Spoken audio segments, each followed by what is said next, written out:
vais voir les personnes de l'équipe, je leur dis attendez, là, c'est pas possible, ce mec là, c'est qui ce mec, ça va pas le faire du tout quoi. Premier truc, on doit en faire je sais pas combien dans l'année, ça va pas le faire du tout. Mais c'était ce rôle-là, je trouvais toujours très ingrat ce rôle, sans déconner quoi. Respecte-moi, tu vois, réponds à ma question. Je viens pas t'embêter, hein, moi je viens parce que pour qu'on parle de toi et parce que c'est mon métier et c'est aussi ton métier à toi. Donc pour moi c'est un ovni ce rôle. Je ne comprends pas du tout ça.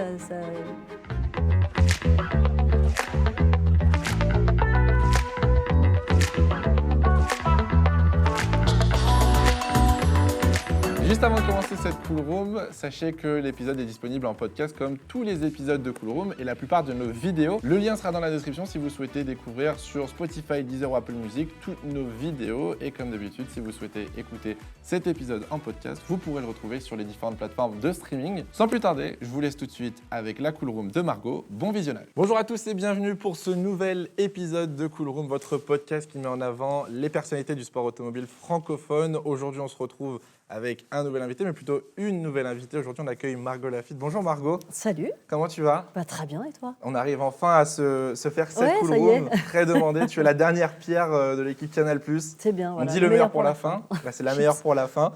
On est en période de pause Formule 1. Comment ça se passe pour toi ? C'est long. C'est long ? On n'est pas habitué à ce qu'il y ait une pause aussi longue là, à ce moment-là. C'est même plus long que la trêve estivale. Donc c'est un peu long, je trouvais. Okay. Tu savoures quand même si au final il y avait quand même que 2 Grands Prix ou 3 Grands Prix après la trêve estivale, c'était quand même, voilà, j'en ai profité pour jouer au padel beaucoup. Tu as fait beaucoup de padel, j'ai vu. Ouais. C'est cool. Tu as participé à un événement, on va reparler tout à l'heure avec Domingo. Tu as hâte que la F1 revienne ? Ah oui. Ouais, puis en plus, là, fin de saison, on sait que bon, tu vois, les 2 x 3 Grands Prix, ça va être bien intense. Austin, pour commencer le truc, c'est quand même un des meilleurs Grands Prix de l'année. Ah ouais ? Ouais, j'adore. Pourquoi ? C'est l'ambiance ouais, je sais pas, tout est génial. La piste, j'aime bien le circuit, j'aime bien le tracé, j'aime bien l'ambiance aux États-Unis, j'aime bien la vie qu'il y a dans la ville d'Austin qui est top. Il y a des concerts, toujours, c'est la rêve des concerts pour nous, c'est ceux auxquels on essaie d'aller. Ouais. Donc non, c'est très cool. La saison 2024, elle te plaît ? Pour l'instant, j'imagine que ça aide un petit peu. J'avais posé la même question à Franck le mois dernier, mais ça aide un petit peu forcément pour vous d'avoir une rivalité au championnat. Ça aide pas un peu, ça aide énormément. C'est-à-dire que sinon, la fin de saison est toujours un peu longue, quoi. Et puis tu trouver les arguments pour, tu vois, continuer à dire aux abonnés que c'est bien qu'il se passe des choses. C'est quand même, tu vois, parfois tu brodes un peu, tandis que là, on est servi. Mais depuis le début de l'année, depuis le jour 1, c'était génial, quoi, avec les événements qu'il y a eu en début de saison, avec Red Bull. Enfin, on a toujours eu des trucs à raconter, on nous servait les trucs sur un plateau, c'était du caviar. Est-ce que tu penses que l'année prochaine, on fait une petite parenthèse très rapide F1, est-ce que tu penses que l'année prochaine sera similaire à cette fin de saison ? On arrive sur la dernière année de réglementation. Est-ce qu'on peut avoir pareil une bataille avec 3-4 voitures peut-être ? Ah oui, j'espère qu'elle va. De toute manière, elle ne peut qu'être la prolongation le prolongement de cette saison parce qu'effectivement rien ne bouge, donc il n'y a pas de raison qu'on retrouve une nouvelle hégémonie comme on a pu connaître avec Verstappen ces dernières années. Donc même si elle n'était pas de très longue durée d'ailleurs cette hégémonie, mais oui, ça va. On va aller dans ce sens-là, continuer à aller vers des voitures qui vont être développées essentiellement pour.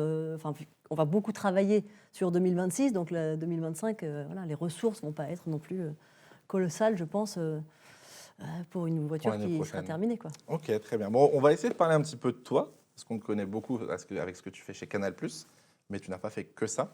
Alors déjà, j'ai appris quelque chose, c'est que Margot n'était pas ton prénom. Exactement. Est-ce que tu peux m'expliquer ? Marguerite ? Oui, je sais, mais je ne sais pas l'expliquer. C'est-à-dire que c'est vraiment, à force, je m'appelle Marguerite. Et qui a commencé à t'appeler Margot ? Et je crois que c'est déjà petite, genre, dans ma famille, je sais pas, c'était peut-être trop long, ou ma sœur, je ne sais plus si ça a commencé, peut-être par ma sœur, qui, comme Marguerite, c'était un peu long, elle m'appelait Margot, et il s'avère que en fait, le diminutif, je ne sais pas si on peut dire ça, de Marguerite, c'est Margot, et en fait, c'est un prénom, donc on l'a gardé. On est passé sur Margot. Ouais. Mais voilà. Mais il y a pas plein, mais quelques personnes qui m'appellent Marguerite. J'en ai quelques-unes. Très bien. Donc tu es né le 6 novembre 1980. Cette Cool Room, elle sortira quelques jours avant ton anniversaire. Je compte sur vous pour aller le souhaiter. Merci. Tu es donc animatrice, chroniqueuse surtout à la télé. C'est important. Mais tu as aussi été pilote comme ton papa, Jacques Lafitte, ancien pilote de Formule 1. Déjà, première question, du coup, donc tu es la fille de Jacques Lafitte. J'ai appris que tu étais aussi, René Arnoux était ton parrain. Non, Jean-Pierre Jabouille. Ah, Jean-Pierre Jabouille, Ouais. pardon. Comment ça se passe pour toi, quand tu grandis, d'avoir un père et ses amis pilotes de Formule 1? Est-ce que directement tu as été bercé dans le sport automobile dès le plus jeune âge? Non, alors bercé dans le sport automobile, non, parce qu'on n'est jamais allé voir mon père sur un Grand Prix. Il ne voulait D'accord. pas qu'on vienne.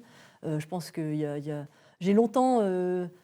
je me suis longtemps dit que c'était parce qu'il voulait nous préserver. Je pense qu'il y avait de ça, nous préserver de cette époque qui était quand même hyper dangereuse, avec des accidents fatals. Donc je pense qu'il voulait peut-être pas qu'on soit un jour témoin de ça. Et puis en fait, plus récemment, je me suis dit oui, je pense aussi que ça l'emmerdait. Non mais c'est vrai que sa Il y avait pas famille que ça à vienne faire. sur... Oui, voilà. Non, mais oui, puis c'était cette génération où tu sépares vraiment le travail et le personnel, tu vois. Et lui, quand il rentrait à la maison, on parlait jamais de Formule 1, jamais de voiture. Il n'y avait pas un objet dans la maison qui pouvait nous laisser penser qu'il était Il y avait vraiment pilote de rien F1. du tout. Rien. Mais non, mais et puis lui, il est tellement pas matérialiste, donc il a jamais. Je crois qu'aujourd'hui, il lui reste même pas un casque de F1. Il garde pas. Il s'en fout complètement. En fait. C'est incroyable. Donc il s'en foutait de la même manière à la maison. Donc il y avait jamais rien qui traînait.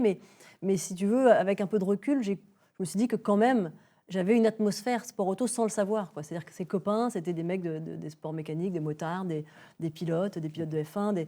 Et donc, oui, quand ton parrain, c'est Jean-Pierre Jabouille et que bah, tu côtoies ces gens-là, enfin, Alain Prost, avec qui on partait en vacances, enfin, voilà, pour moi, ça restait que ces personnes-là, ces individus tout court, quoi. Ces hommes, mais pas des pilotes de F1. Mais du coup, et tu puis l'as après, découvert comment?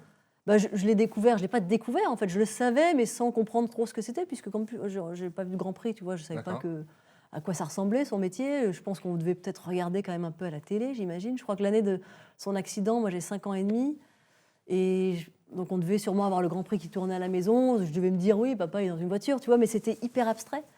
Et voilà, le seul truc que ça m'a fait, que je raconte toujours, c'est qu'il a fallu quitter notre... On était en Normandie en vacances et il a fallu rentrer à Paris parce qu'il avait eu un accident. Et donc, Là, le souvenir pour moi, c'était ça, quoi. Ouais, ça percute et puis ça. Mais si tu veux, j'écrivais encore qu'il était coureur automobile. Je me souviens, je ne mettais pas pilote, je mettais coureur. Je ne sais pas pourquoi. À l'époque, ça se disait ça. Ouais, peut-être, ouais. Et donc, tu sais, quand tu mets la profession de tes parents, voilà, il était coureur automobile. Et puis voilà. Et puis c'est peut-être, je pense, quand je suis devenue un peu plus grande, quand j'ai été ado, que sûrement je devais avoir des copains garçons qui disaient ton père, ouais voilà, 24 heures du Mans, j'aimerais bien y aller. Et donc moi je trouvais ça cool, ok, bah, je t'emmène, alors que j'y étais jamais allée. Et voilà, c'est comme ça que je m'en suis rendu compte, je pense. Et du coup, ça t'a intéressé quand même ce que ton père faisait, parce qu'en général, on a toujours cette tendance à regarder soit son père ou sa mère en tant que modèle et essayer de s'inspirer un petit peu de ce qu'ils font. Ouais, Voilà, je ne sais pas si ça m'a intéressé à ce moment-là. Bah, d'abord, il a arrêté quand j'avais 5 ans et demi, donc c'est sûr que ça ne m'a pas intéressé avant. En revanche, après, oui, le Dakar, les 24 heures du Mans, il faisait du DTM, enfin du super tourisme. Et je ne dirais pas que ça m'a intéressé, mais comme on était quand même un petit peu garçon manqué, on faisait de la moto, j'aimais bien conduire. Je savais que quand j'aurais mon permis, la voiture de mes rêves, c'était la Golf. À l'époque, je ne sais plus quel numéro c'était. Enfin, les vieilles Golf. On est très loin de celle d'aujourd'hui, mais oui, je voulais la bleue nuit, là, qui avait presque un ton de violet. Il faudra qu'on trouve la photo. Qui était trop belle, avec l'éclairage bleu à l'intérieur. J'avais, voilà. Mais donc j'avais quand même cette appétence pour le sport, déjà, conduire, les belles voitures. Voilà. Même si lui n'a jamais eu de grosses supercars, il a toujours roulé en Mercedes. Il avait des belles bagnoles, hein, mais je veux dire, c'était pas un fan de... C'est pas lui qui mettait en avant non, son jamais succès, il a acheté une Ferrari ou n'importe quelle marque de belle auto comme ça. Tu parles de moto depuis tout à l'heure. Tu as fait un petit peu de moto quand tu étais jeune. Ouais, on en fait toujours. On était sur des petits Piwi 50 à l'âge de, je sais pas, 4-5 ans. C'était avec ton papa, du coup, que tu en faisais. Ouais. Il n'était pas trop dur? Il était le fait d'apprendre, parce qu'un pilote, on peut s'imaginer. Il est dur sur tout. C'est vraiment la mauvaise personne pour apprendre, parce que il n'a aucune patience.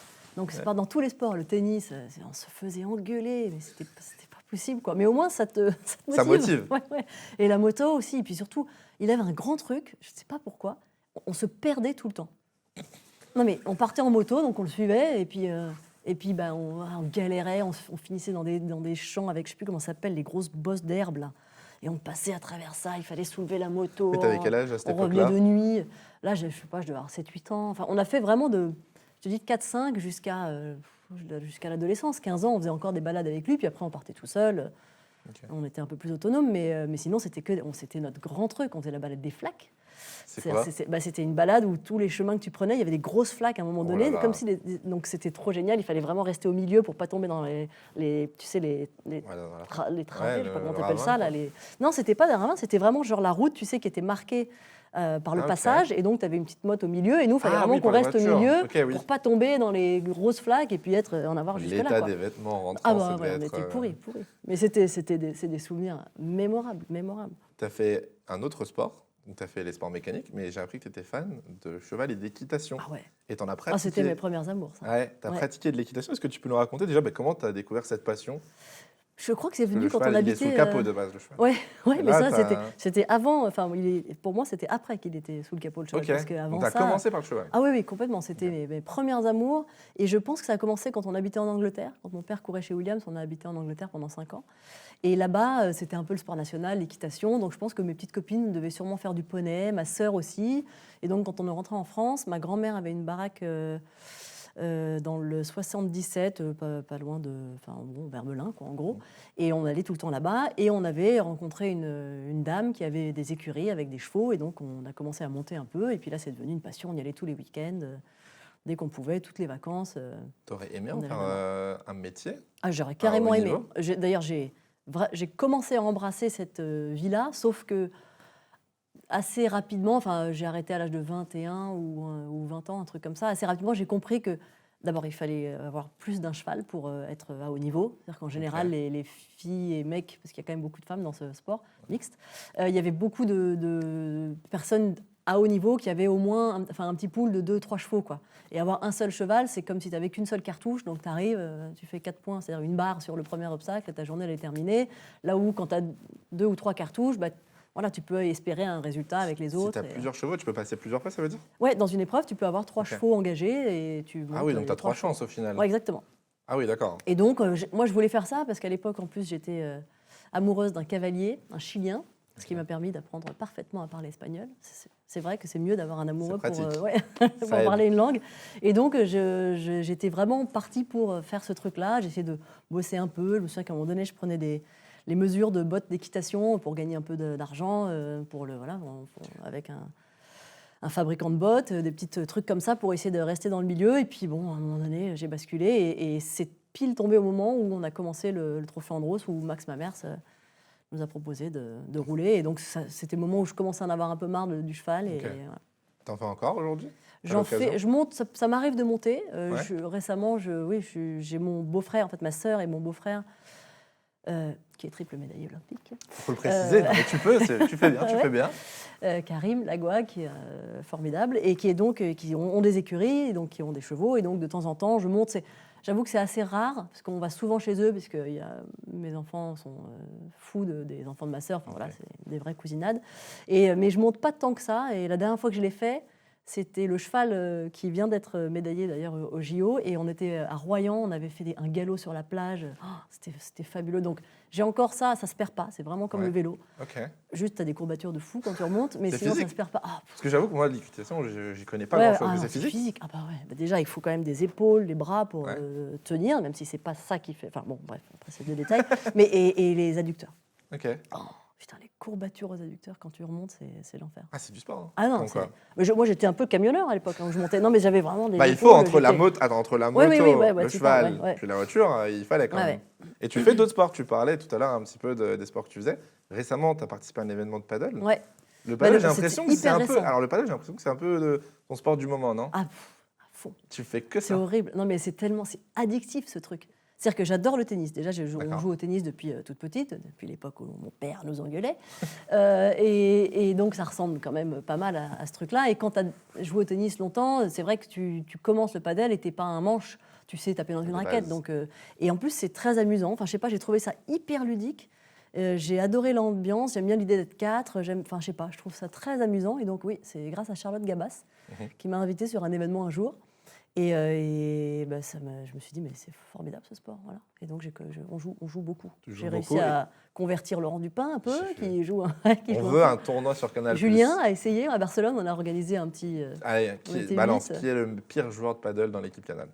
Alors, pas pire joueur, mais le plus mauvais joueur, je peux dire, c'est Ouais. Laurent. Allez, Laurent, on t'embrasse. Et Julien, il a un super coup de raquette, mais on n'a joué qu'une seule fois avec lui, alors que Laurent, j'ai joué déjà plusieurs fois. Ok. Et Franck, on n'a pas joué encore. Donc Il faudra faut le pas dire. motiver là un petit Ouais. peu. T'as fait un Loïc événement? Duval, on a joué avec lui à Barcelone.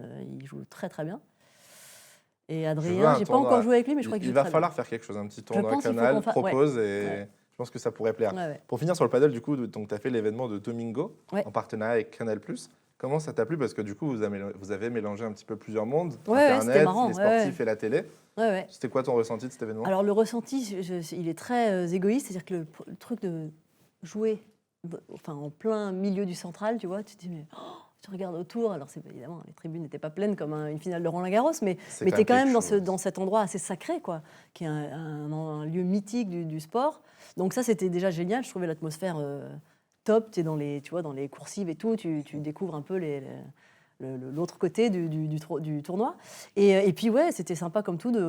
J'ai rencontré quelques personnes, notamment Xavier Pincemin, avec qui j'ai joué. On a joué en double. Donc, c'était super. Ouais, je trouve ça toujours hyper convivial. Et puis, tu t'amuses tout le temps, en fait. C'est ça, ce côté ludique du padel, c'est que jamais tu t'emmerdes, quoi. Déjà, tu joues beaucoup, tu vois, sur le terrain. Au tennis, parfois... ça peut être long en double. Je sais que le tennis, déjà, c'est plus dur. Ouais, si tu n'es pas bon au tennis technique, de base, exactement. Ouais. Tu t'amuses pas beaucoup au début. Exactement. Alors que là, tu t'amuses tout de suite et puis tu ressors, tu as toujours la banane. Je pourrais toujours jouer. Maintenant, avant, on jouait 1h30, maintenant, on joue 2 heures et je trouve ça encore trop court. 2 heures. Ouais, mais c'est décourageant. Non, mais c'est pas non plus. C'est peut-être parce que je joue pas avec des mecs qui ont un super niveau. Quand je vois, ce week-end. Il y avait... Laurent et Julien. non, mais. Mais je veux dire, moi, la première, peut-être que s'il y avait c'est même sûr, si tu as un plus gros niveau, je pense que tu tapes plus, et puis surtout, c'est plus physique. Là, c'est pas que c'est pas physique, parce que tu te dépenses, tu transpires, tu peux avoir des petites courbatures et tout. Donc mais je sais pas, je trouve ce côté, tu t'amuses tout le temps, et donc tu as une atmosphère qui est très positive, tout le monde est content d'être là, voilà, c'est top. Très bien. Bon, alors, on en a parlé un petit peu du Trophée Andros tout à l'heure. On va revenir un petit peu plus tard dans la Cool Room sur cette partie pilote parce que tu as conduit énormément de voitures. On va d'abord s'attarder à ta partie journaliste en tant que présentatrice. Déjà, première question, comment tu t'es lancée? Qu'est-ce qui t'a donné envie de te lancer en journaliste? Est-ce que tu as fait des études pour ça? D'où ça t'est venu? Alors, pas du tout d'études, sachant que je n'ai pas fait d'études.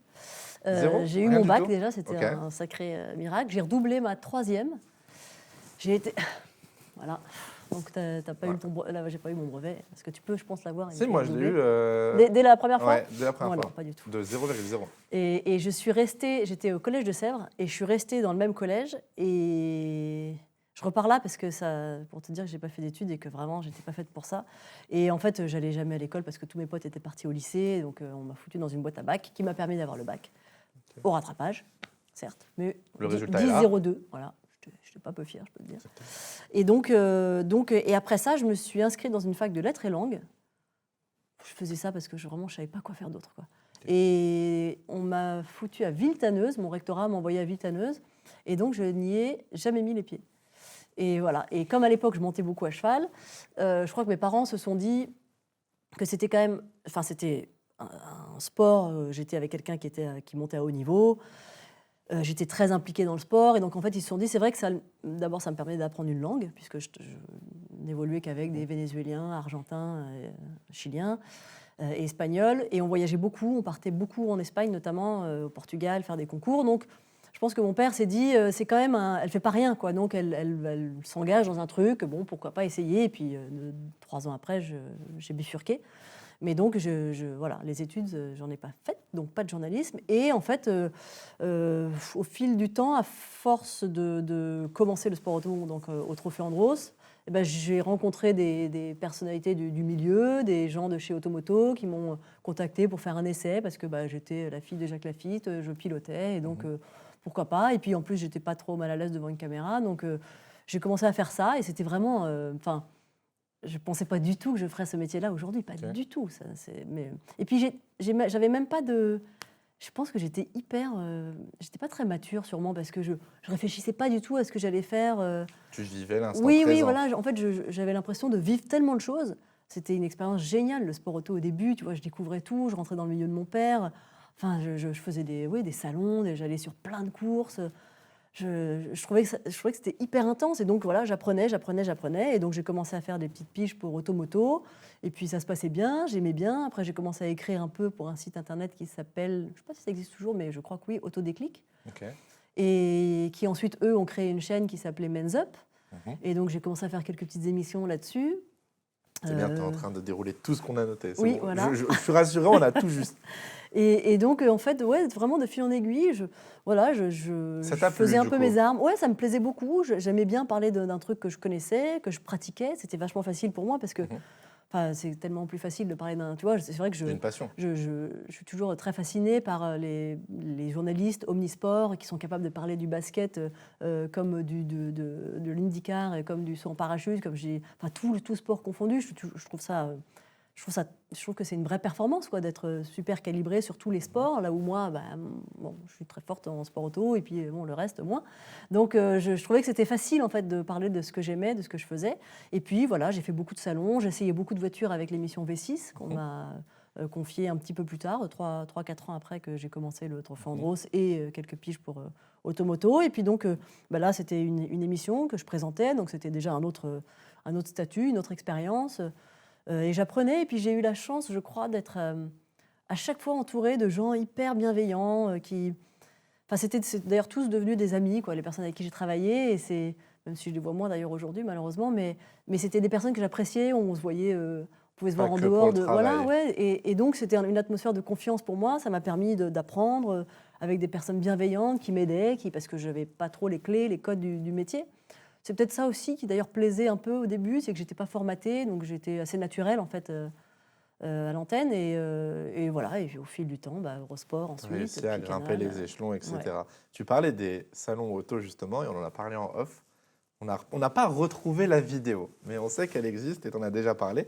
En 2011, tu t'étais fait piéger par un youtubeur de l'époque, Gonzague, qui faisait énormément de pièges, de pranks. Est-ce que tu peux nous raconter cette anecdote? On est il y a du coup 13 ans. Donc bon, le contexte est très différent, mais bon, est-ce que tu peux le raconter? J'ai une très bonne mémoire parce qu'on n'a pas retrouvé cette vidéo sur YouTube. Ça me rend dingue de pas tu la ne l'as pas retrouver. retrouvée non plus? Non, mais je pense qu'elle est effectivement... Elle a dû être supprimée pour les bonnes raisons, je pense. Ouais. Mais oui, mais pourquoi, tu dirais? Parce que tu vas nous le raconter. J'explique le truc, le contexte. Après, tu me donneras ton point de vue parce que Bon, ouais, bref. Donc, je commence à travailler avec Skoda à l'époque. On signe pour faire, je ne sais plus, 5-6 piges dans l'année sur des événements où on part 2-3 jours et donc on fait une espèce de... On raconte un peu une histoire autour de la marque Skoda dans un road trip sur le Tour de France et au salon Rétromobile. Donc j'arrive en début d'année, première pige pour Skoda, donc je découvre l'équipe, je ne connaissais pas les cadreurs et tout, et on commence le tournage, et parmi ces cadreurs, il y avait Gonzague, que je ne connaissais pas, enfin je ne connaissais pas à l'époque, c'est C'est un cadreur de base. Les caméras cachées qu'il faisait, voilà. Et donc, on commence ce truc, et puis ce mec-là est quand même un poil plus lourdingue que les autres, quoi. Il me demande des trucs, tu vois, je suis toujours preneuse de conseils, mais là, c'était vraiment plutôt des conseils sur l'attitude physique, genre, attends, tu veux pas te mettre un peu plus comme ça? Peut-être que je dirais pas qu'il m'a demandé de déboutonner mon chemisier, mais c'était de cet acabit-là, quoi. C'est-à-dire qu'en gros, il me disait d'être un peu plus sensuel, de jouer un peu plus avec la caméra, de jouer de mes charmes de femme, machin. Et donc là, je me dis, attends, le mec n'a pas du tout compris qui j'étais, quoi. Et donc, je suis là, je dis rien, je le fais pas pour autant, mais je dis rien. Je ronge mon frein, et puis à un moment donné, c'était un peu exagéré, donc je vais voir les personnes de l'équipe, je leur dis, attendez, là, c'est pas possible, ce mec là, ouais, c'est qui ce mec? Ça va pas le faire du tout, quoi. Premier truc, on doit en faire je sais pas combien dans l'année, ça va pas le faire du tout. Donc là, ils essayent de calmer le jeu, lui se calme un petit peu, pour au final revenir. À un moment donné, on fait un plateau, je suis dans une bagnole, une voiture ancienne, là, avec un toit, je crois, et je suis avec quelqu'un, je crois, puisque je dois faire une interview, et il me coupe au milieu de mes plateaux, quoi, pour me dire, non, là, il faut que tu...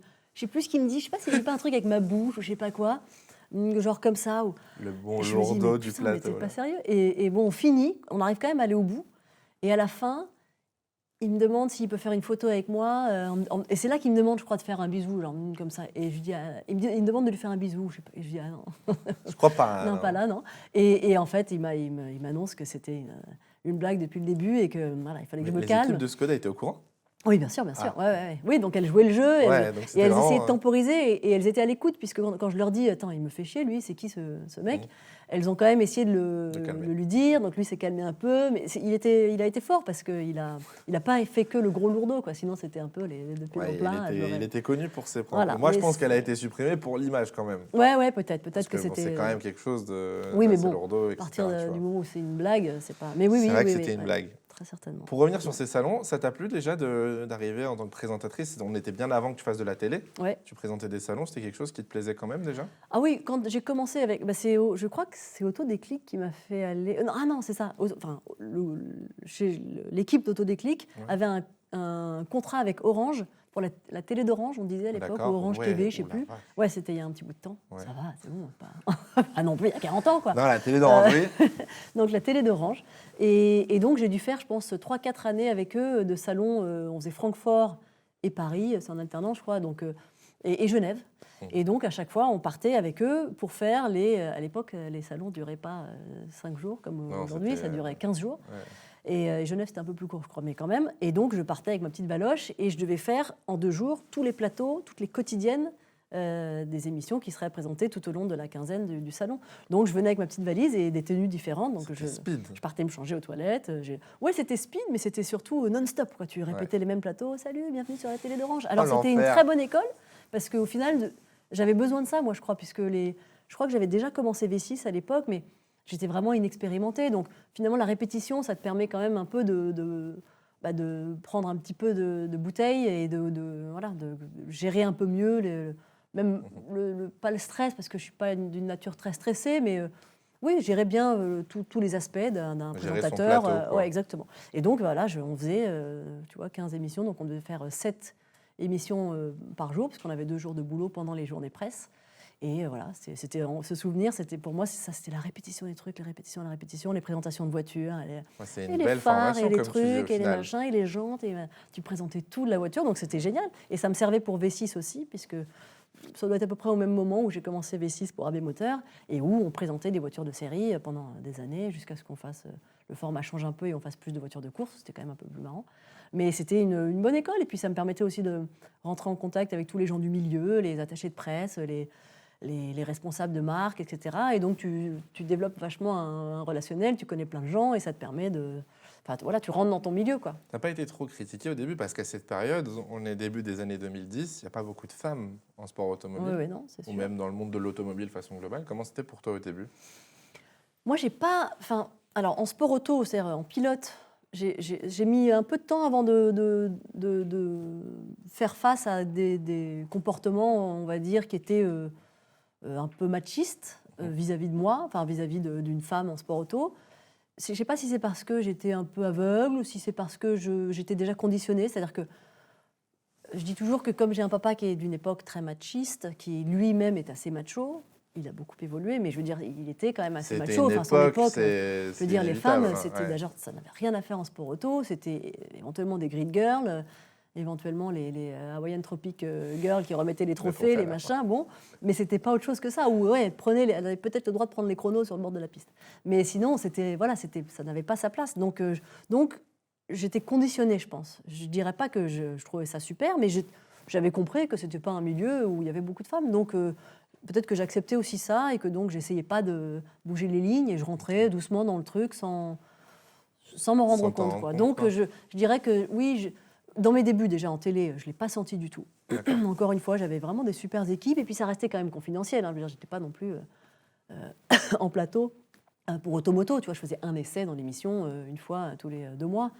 Donc c'était pas une grosse exposition non plus. Donc j'étais assez préservée, je pense. Et je l'ai plus senti un peu plus tard. Je dirais quand je suis arrivée chez Eurosport et quand je suis arrivée peut-être même avant Eurosport, parce que Eurosport ça doit être 2011 et 12. Donc avant Eurosport... Où est-ce que j'étais, où je me suis fait la référence en sport auto, quand j'ai roulé. Non, mais quand je roulais en GT3, là, en championnat d'Europe, là, c'est les premiers trucs où j'ai senti ah merde, ok, il y a un peu d'hostilité quand même.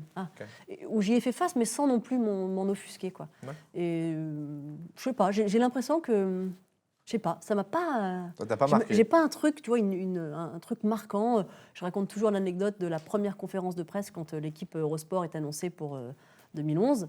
Et moi, c'est ma première année dans ce truc-là où je présente un talk show le dimanche soir qui s'appelle Dimanche F1 avec Bourdet et Montagny comme pilote star du plateau en invité souvent.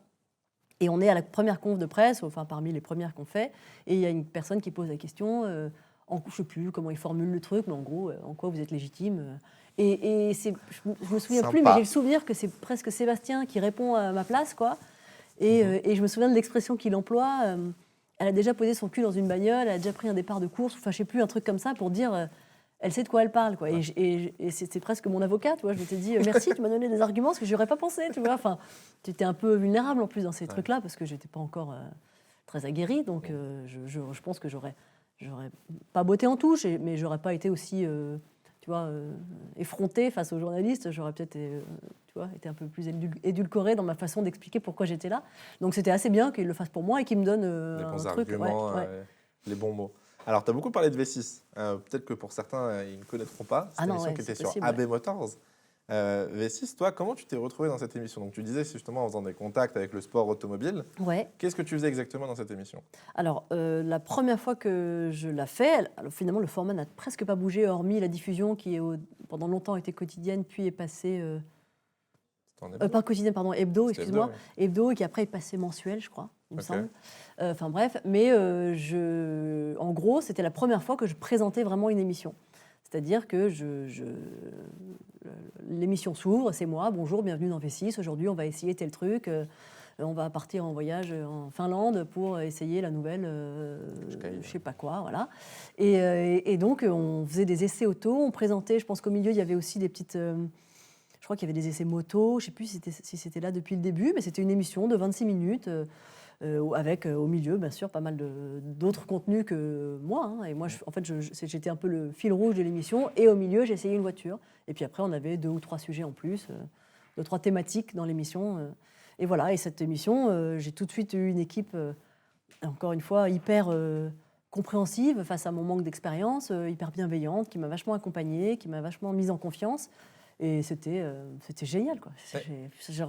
J'aurais tellement aimé continuer à la présenter toute la vie. Tu as testé beaucoup de voitures de mémoire. De fou. Mais j'ai Donne-moi tout essayé. Une voiture qui sort du lot. La voiture, je te dis V6, AB Motors, tu me donnes une voiture. Alors j'en ai 2.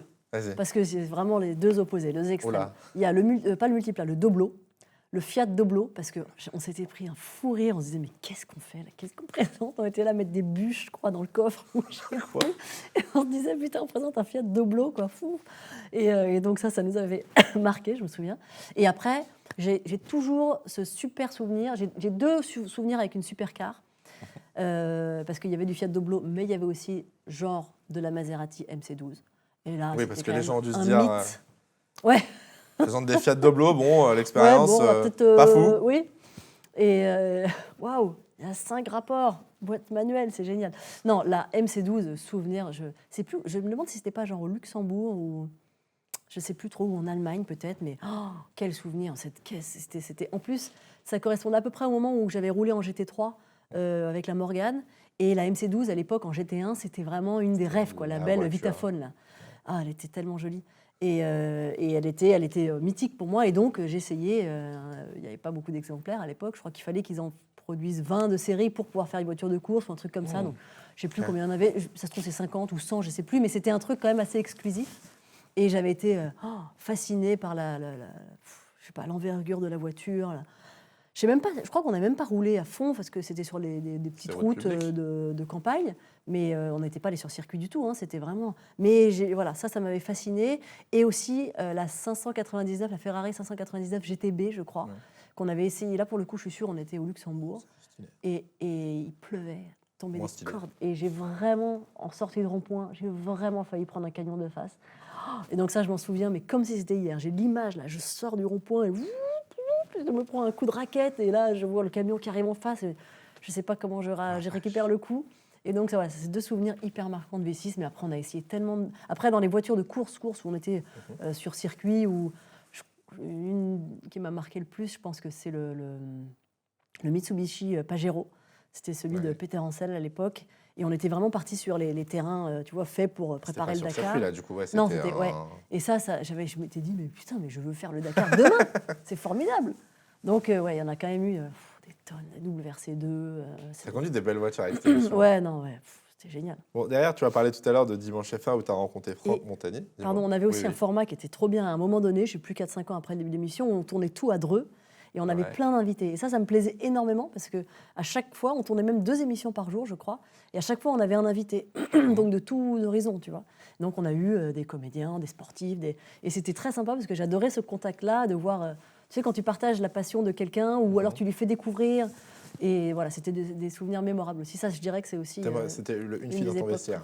Non, ça, Une fille dans ton vestiaire, c'était sur Men's Up TV. Ouais, et ça, c'était effectivement, on avait un petit plateau et on recevait des invités et on parlait de leur sport, un peu comme on fait là, tu vois. On parlait de leur cursus, de leur carrière, de leur enfance, de leur parcours, en gros. Et non, ça, c'était vraiment V6 où, à un moment donné, ce format est devenu comme ça, je sais plus, c'était encore une hebdo, mais... Et on avait toujours à chaque fois un invité et on faisait des tours chrono à Dreux, donc on avait le temps de référence. Et le mec ensuite partait tout seul faire son tour chrono et après ça donnait un classement un peu à la Top Gear. Avec le meilleur pas chrono, très originaux, etc. mais c'était très très marrant. Et surtout j'adorais rencontrer plein de gens de milieux différents et partager un truc, tu vois, c'est hyper fédérateur, quoi. Ouais, t'aimerais bien pouvoir refaire des concepts comme ça? Parce que je me dis chez Canal. C'est ce que j'ai préféré. Avec Canal, vous avez le rugby, vous avez la F1, la moto, on a quelques sportifs et consultants qu'on pourrait... le sport de combat, etc. Tu pourrais potentiellement avoir des c'est comme vrai. ça. Ouais. Quelque chose que tu aimerais refaire peut-être? Ouais, absolument. Bon, du coup, 2013... Non, juste avant, pardon. Donc, je parlais de Dimanche F1 avec Franck Montagny. Ouais. C'est là-bas que tu le rencontres pour la première fois? Absolument. Du coup, tu le connaissais avant avant d'arriver chez Canal. Exactement. Ouais, on fait 2 saisons ensemble, le Dimanche F1, ouais. Comment ça s'était passé? C'était la première fois, du coup, que tu travaillais vraiment sur de la F1? Ah oui, complètement, ouais. Non, j'avais travaillé avant, parce que pour le magazine Sport, au pluriel, je crois que j'écrivais, je faisais des résumés de Grand Prix à l'écrit, enfin je faisais des chroniques sur Internet pour eux. C'est la première fois que tu présentais, du coup. Mais oui, enfin je veux dire, j'avais déjà, parler de F1, je l'avais déjà fait, mais bien sûr. Et puis surtout, c'était la première fois que je faisais une émission en direct, en plateau, enfin j'étais très impressionnée. Ok, stressée? Hyper stressée, mon angoisse première, c'était le bonsoir, ça allait à peu près. C'était lancer la pub. Non, lancer la pub. Ah, non, la suite. Ouais, c'était lancer la pub. Je me disais, j'avais jamais fait ça. Et je me disais, en fait, c'est déconcertant de facilité parce que c'est vraiment le truc le plus simple du monde. On marque une pause tout de suite. Oui, 10, 15. Franchement. Donc je me faisais une montagne de ça. Et puis je me souviens que dans les premières fois, je prenais de l'euphytose. Tu vois ce que c'est, ce truc-là? C'est des petits cachets de plantes pour te détendre. Pour te calmer un peu. Ouais. C'était comme ça, j'avais les foies. Et en fait, ça c'est pareil, j'avais une équipe tellement géniale, franchement, j'étais très très bien entourée. 2013, on arrive à la période Canal+. Canal+ récupère les droits. Ouais. Tu suis du coup, avec Franck Montagny, l'équipe Canal. Est-ce que tu connaissais déjà les participants de cette équipe? Donc Julien, Laurent, Thomas. Je les connaissais tous, mais sans avoir passé beaucoup de temps avec eux. Franck, c'était celui avec lequel j'avais passé le plus de temps. Laurie, je ne la connaissais pas, mais oui, le noyau dur de Laurent, on s'était côtoyés avant dans Automoto. Enfin, voilà, il était assez proche de mon père aussi. C'est mon père qui a conduit sa voiture au mariage de Laurent Dupin. Oui, s'il vous plaît. Anecdote Marie-Amélie et Laurent ont été accompagnés par Jacques. Moi, je n'étais pas invitée. Je ne connaissais pas bien à l'époque. Tiens. Et Julien, pareil, je l'avais croisé quand même pas mal. Je ne sais même pas où, mais pendant hyper longtemps, jusqu'à genre, il y a vraiment, peut-être l'année dernière, il était écrit à l'équipe. Julien Febro, l'équipe. Sur ton contact? Oui, je l'avais jamais modifié, tu vois. Et donc, j'avais dû le rencontrer à cette époque-là.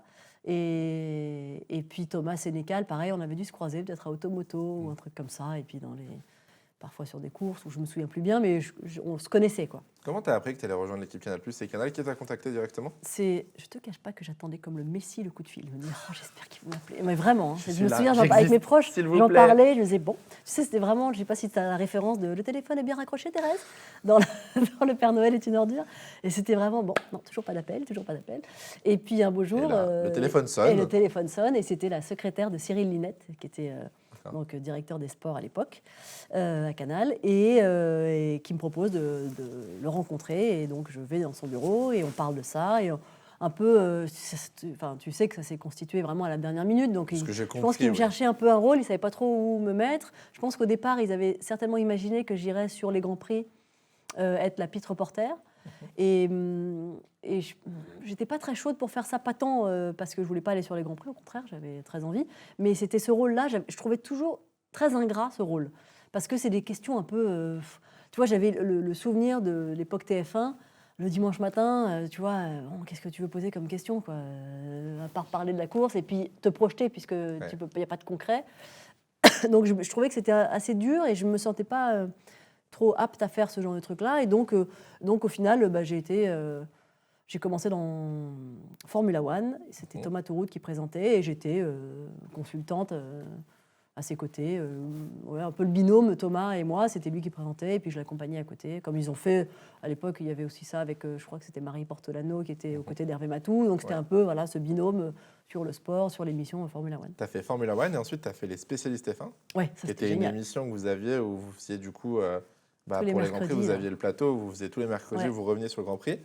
Est-ce que du coup c'est quelque chose que tu voulais faire, que tu as proposé ou c'est quelque chose qu'on t'a attribué? En fait, les spécialistes, ça existait déjà à Canal. Ils le déclinaient sur le lundi. Il y avait, je sais plus, enfin bref, les sports étaient déclinés. Je pense qu'il devait y avoir foot, rugby, F1 et j'en oublie peut-être. Mais c'était une marque déjà à Canal, quoi. D'accord. Et donc, il le décline en F1 les mercredis et il propose de présenter ça. Je crois qu'on était en alternance avec Laurie au début. Ouais. Elle s'est arrêtée assez vite, cette émission, je crois, en 2017.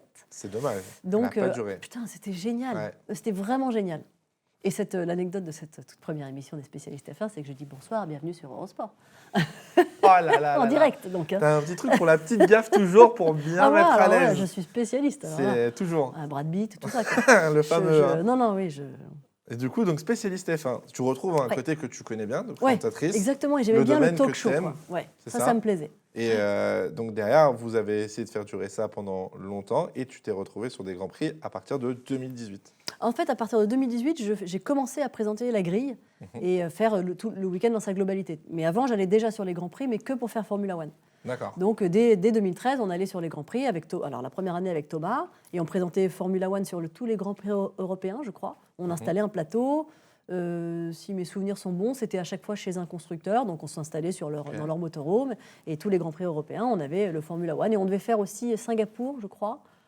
Je crois que c'était un peu selon les horaires, peut-être. Enfin, je ne me souviens plus bien, mais on devait faire les Grands Prix européens plus Singapour, et Abu Dhabi, toujours. Donc ça, c'était dès la première année. On faisait quand même Formula One, mais je venais que pour Formula One. À l'époque, j'arrivais sur le Grand Prix le vendredi soir. Tu faisais quoi le reste du week-end alors?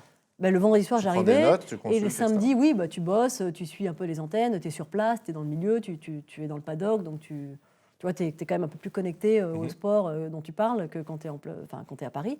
Et puis après, assez vite, je crois que, je pense que Thomas, qui présentait à l'époque, me faisait intervenir en FP3 ou en qualif, tu vois, en avant-qualif, un peu comme le deuxième caméra. Ouais. Et donc, au moins, ça me rodait un peu pour le dimanche. Sinon, c'est vrai qu'au tout début, je faisais que Formula One le dimanche soir. Donc, le week-end s'est passé. Oui. Et puis même, tu n'es pas dans le jus. J'avais pas beaucoup d'expérience. Donc, il a... T'avais peur un petit peu au début sur Canal, le fait d'avoir un peu moins d'expérience peut-être que Julien ou quoi? Oui, carrément, parce que je maîtrisais pas si bien cet exercice-là. Même si j'avais fait Dimanche F1, j'avais un rôle qui était quand même un petit peu différent. Et puis, assez vite, Thomas Touroud bascule sur une autre émission. Et je me souviens qu'à ce moment-là, je crois que la direction des sports me propose de prendre les rênes de Formula One, alors que je ne le présentais pas à proprement parler. Et là, je dis, je ne me sens pas capable. Enfin, vraiment, je me souviens du message que je rédige, où je cherche mes mots pour expliquer que j'avais l'impression de ne pas avoir les épaules pour faire ça, en plateau, en public. Pour moi, c'était gros. C'est d'avoir cette mentalité, parce que tu avais quand même fait Eurosport. Non, mais moi, je trouvais que c'était assez réaliste quand même. En fait, je ne voulais pas être nulle, tu vois. Et donc, Karim Benani arrive de Bein sur Canal. Et donc, au début, présente Formula One. Sauf qu'il y a une petite période de jardinage où il n'a pas le droit d'être là, ou je ne sais plus, où il n'est pas encore arrivé, alors que la F1 a repris en septembre. Ça, c'était au mois de juin. Ouais. Et je crois que je présente 2 Formula One. Okay. Donc, les boules, et puis ça ne se passe pas trop mal. Et puis Karim arrive et il finit l'année. Et puis après, pareil, il est parti sur une autre émission. Et donc là, pour le coup, j'ai pris les rênes de l'émission. Et c'était... voilà. Tu as réussi directement à trouver du coup ton plaisir et à être à l'aise sur cette émission? Oui. Au début, en plateau, je trouvais que c'était dur. D'abord parce que au tout début, tu vois, c'était un peu le gros plateau. C'était quand même le plateau du CFC, avec le public. Ça, pour le coup, j'avais jamais fait. Et puis, on était hyper apprêtés. Moi, je me souviens, j'étais en jupe, en talons. Et en fait, tu vois, j'étais un peu genre, bon, bah ok, il faut être beau et en robe, quoi. Et puis après, quand je suis rentrée, moi, plus dans le truc, j'ai pris mes marques. Je me suis dit, attends, peut-être que je vais me mettre en basket, je préfère, je suis plus à l'aise. Parce que c'est con, mais je pense encore une fois que c'était un conseil de Thomas Sénécal, qui m'en a donné beaucoup. Et il m'avait dit, ce qui est important, avant même ton contenu d'émission, c'est que tu sois à l'aise, en fait, que tu sois bien. Et si tu es là avec ta jupe à essayer de la remonter quand tu es assis parce que tu as peur qu'on voit trop et que il faut pas. Donc mets-toi à l'aise, mets-toi dans la tenue qui te sied, quoi. Et c'est vrai qu'au début, je le faisais pas et j'écoutais un peu les stylistes qui adoraient m'habiller parce que c'est vrai que l'époque. Oui, d'abord. Et puis aussi, moi, je me disais, bah, c'est vrai, c'est de la télé, c'est une grosse chaîne, il faut être un peu apprêté, il faut être tout beau. Et donc, et puis après, assez vite, je me suis dit, non, attends, moi, je préfère être dans cette tenue-là. Et puis, donc, tu fais abstraction déjà de ton état, et au moins, tu es plus à même de présenter ton émission. Enfin, c'est plein de petits trucs comme ça que j'ai appris au fil du temps. Depuis 2018, du coup, là, pour le coup, c'était la grille. Désormais, sur la grille. Ouais. Tu es impliqué sur la totalité du week-end, ouais. Le déroulé complet. Est-ce que déjà, c'est quelque chose que tu avais comme objectif de présenter des Grands Prix sur place? Vu que tu avais fait du plateau, tu avais fait du live, tu avais fait Formula One, les spécialistes, est-ce qu'au final, le Graal pour toi, dans ta carrière, c'était pas d'être présentatrice sur les Grands Prix directement? Alors, je vais te dire que non, parce que c'est très bizarre. J'avais pas de Graal, en fait. C'est comme si... C'est pas que ça doit être une caractéristique chez moi. C'est pas que j'ai pas d'ambition. C'est juste que Enfin, c'est peut-être que j'ai pas d'ambition. Je sais pas. Non, je sais pas je pense voir ce que tu veux dire. Ne pas avoir d'objectifs finaux, juste faire les choses au fur et à mesure. Oui, exactement. En me disant, ne pas avoir un objectif à la fin. Si je pense que je suis capable de le faire, oui, j'irai. Mais je me dis pas, je veux faire ça parce que, je sais pas, ça se trouve, j'y arriverai pas. Et donc, je me suis jamais dit. Je me souviens d'un entretien de fin d'année que j'avais eu à Canal. Et on m'avait posé la question, mais t'as pas, je sais pas, il y a pas quelqu'un, t'as pas envie de prendre la place de quelqu'un, de faire ci, faire ça. Et je m'étais dit, non. Et en me remettant en question, en me disant peut-être qu'il faudrait que j'ai ces ambitions-là. Ouais, c'est dur pour toi, du coup, d'avoir une perspective de carrière, de te dire, voilà, j'ai envie d'atteindre ça, etc. Pour toi, ça ne devait pas être facile non plus à gérer. Non, mais en fait, c'est-à-dire que moi, je me disais, mes ambitions, elles sont travailler dans un sport que j'aime, dans une passion, peut-être un jour faire un beau doc sur quelque chose. Enfin, tu vois, c'est des trucs assez ponctuels, plus que... Je ne suis pas carriériste, quoi. Je ne me dis pas qu'un jour, je voudrais prendre la direction des sports de Canal, quoi. Donc, en ça, je pense que je n'ai pas ces ambitions-là. Et que je suis assez, réaliste. Et puis peut-être que c'est aussi, parfois pour conjurer le sort, genre, je ne vais pas espérer ça, sinon je vais être déçue. Oui, donc je laisse un peu. Et puis je pense que ma vie jusque-là et mon parcours a fait que j'ai toujours fonctionné comme ça, à prendre les choses comme elles venaient. Peut-être que je regretterais un jour de ne pas les avoir provoquées assez. Parce que c'est vrai que la chance sourit aux audacieux, et peut-être que moi, je n'ai pas été hyper audacieuse, mais j'ai toujours eu de la chance, et puis j'ai toujours trouvé qu'il y avait quand même une évolution. Et voilà. Donc, tu te considérais plutôt comme optimiste ou pessimiste? Ah non, je suis pas pessimiste, mais je ne sais pas si je suis optimiste. Mais oui, je vois toujours plutôt le verre à moitié plein quand même. Très bien. 2018, du coup, tu arrives sur la grille. Qu'est-ce qui te plaît le plus dans ce format? Maintenant, le rôle que tu as chez Canal+, si tu devais résumer ton rôle chez Canal aujourd'hui, qu'est-ce que tu dirais? L'adrénaline du direct sur une grille où il y a de l'improvisation. C'est ça que je trouvais génial. Okay. J'aimais bien les plateaux genre spécialistes où tu as un talk show. Donc là, tu as du concret, tu as du débat, tu as des arguments que les gens te donnent et tout. Je trouve ça m'excite beaucoup. Mais après, sinon, dans la présentation pure d'une avant-séance FP ou des trucs comme ça, tu déroules ton conducteur, tu alimentes quand même un petit peu tu donnes des informations, on va dire, aux abonnés, mais c'est assez plat, on va dire. Ouais. En revanche, la grille, tu arrives vraiment sur un moment, déjà le pic d'intensité du week-end, et tu es sur une grille, et il y a beaucoup d'aléas. Et ça me plaisait beaucoup. Et c'est vraiment ça aujourd'hui qui me plaît le plus, c'est-à-dire être sur le terrain, être en extérieur. Moi, c'était aussi un de mes trucs. J'adore être dehors, quoi. Je suis dehors, j'ai les cheveux dans le vent, je suis décoiffée, ça me plaît. C'est l'action. Oui, c'est l'action. Et puis, ce truc-là, d'être sur la grille et tout peut t'arriver. Ouais. Ça me plaît. Du coup, tu peux avoir les pilotes à portée de main. Vous avez fait beaucoup d'interviews de pilotes, team principal, star, etc. Ouais. On a moins de pilotes, hein. Franchement, aujourd'hui. Laurent m'a dit la même chose. Franck ont dû te le dire. Laurent m'a dit qu'il aimerait bien avoir un petit peu plus de pilotes sur la grille. C'est fait maintenant, c'est presque fait pour qu'on n'en ait plus beaucoup, puisque ils partent en fait. Voilà. Est-ce que tu as une façon de préparer un pilote quand tu l'interviews? Est-ce que tu as une façon de préparer justement cet entretien? En one-to-one, tu veux dire, ou sur la Non, grille? sur la grille. Quand tu sais sur que la tu vas aller grille, voir quelqu'un, tu dois improviser? on sait à peu près qui y a. Non, t'improvises dans le sens où t'es pas sûr d'avoir Norris par exemple, ou Sainz, ou je sais pas qui. Bon, Sainz, il n'y en a pas beaucoup, mais j'ai eu une fois à Abu Dhabi l'année dernière, je crois. En général, il répond pas trop. Mais t'improvises pas parce que t'as quand même. Moi, je me fais une fiche avec la grille et j'ai les infos que j'estime utiles pour moi un dimanche sur chaque pilote. Donc, je sais que je dis n'importe quoi. Il a 3 podiums consécutifs. Il a la dernière fois où il est parti 5e de la grille. Il a fait. Enfin, tu vois, j'ai quelques petites informations comme ça, une petite stat qui me permet de. Ou alors, il a chié en qualif et hier. Donc, tu as quand même toutes ces informations-là en tête, en boîte, qui te permettent de poser une question en lien avec ça. Tu vas pas juste lui demander ce qu'il attend de ce Grand Prix, quoi. Donc, tu es préparé dans ta tête un peu, mais j'ai pas ma question écrite, quoi, ça c'est sûr. Tu as des interviews qui t'ont plus marqué que d'autres. Tu parles de Sainz, là, par exemple, tu as parlé de Brad Pitt. Tu as des interviews ou Brad Pitt, pardon. Est-ce que tu as des personnes, des entretiens que tu as fait sur la grille qui t'ont marqué, où tu te dis, waouh, là, peut-être que tu as rencontré une célébrité ou quelque chose comme ça? Non, mais ça, par contre, les célébrités, pour le coup, c'est un truc que tu prépares pas du tout. Enfin, tu sais qu'ils sont là, mais bon, la probabilité pour que tu les aies, elle est pas, tu vois, genre Patrick Dempsey à Vegas l'année dernière, je pensais pas que je l'aurais. Et puis, bon, le premier truc qui te vient, c'est que tu sais que c'est un foot sport auto, qu'il pilote, qu'il machin. Donc, les questions, elles viennent à moi, tu vois, je n'ai pas besoin de réfléchir trop. Mais oui, qui m'ont marqué, non, je réfléchis, mais non, j'ai pas trop de... Même en pilote, tu vois, un mec qui m'aurait cueilli ou... Personne t'a jamais mis de bâche sur la grille? Ah bah si, plein de fois. Pardon. Qui t'a bâche? Allez, balance des noms. Mon plus beau vent, je pense que c'est Vettel. Oh non. Ouais, putain. Mais non, mais en plus, j'étais deg parce que... Alors, Vettel, il parle jamais sur la grille. Je crois que c'était un peu à la Choumi. Je crois qu'il répondait qu'à RTL, si je dis pas de bêtises. Okay. Et peut-être pas systématiquement. Bon, d'abord, ils n'étaient plus là tout le temps, RTL. Mais... Donc, Vettel, la grille, tu l'oublies. C'est comme Hamilton. Jamais tu vas aller faire Hamilton sur une grille. Ça n'existe pas. Et donc, là, c'était fin de saison. On savait qu'il quittait la F1. Et donc, ça doit être les 3 derniers Grands Prix ou un truc comme ça. Et donc, je me dis, bon, j'y vais. Ah oui, on avait... Où est-ce que c'était? Où est-ce qu'on a couru? Il avait fait un running le soir, là, le jeudi soir.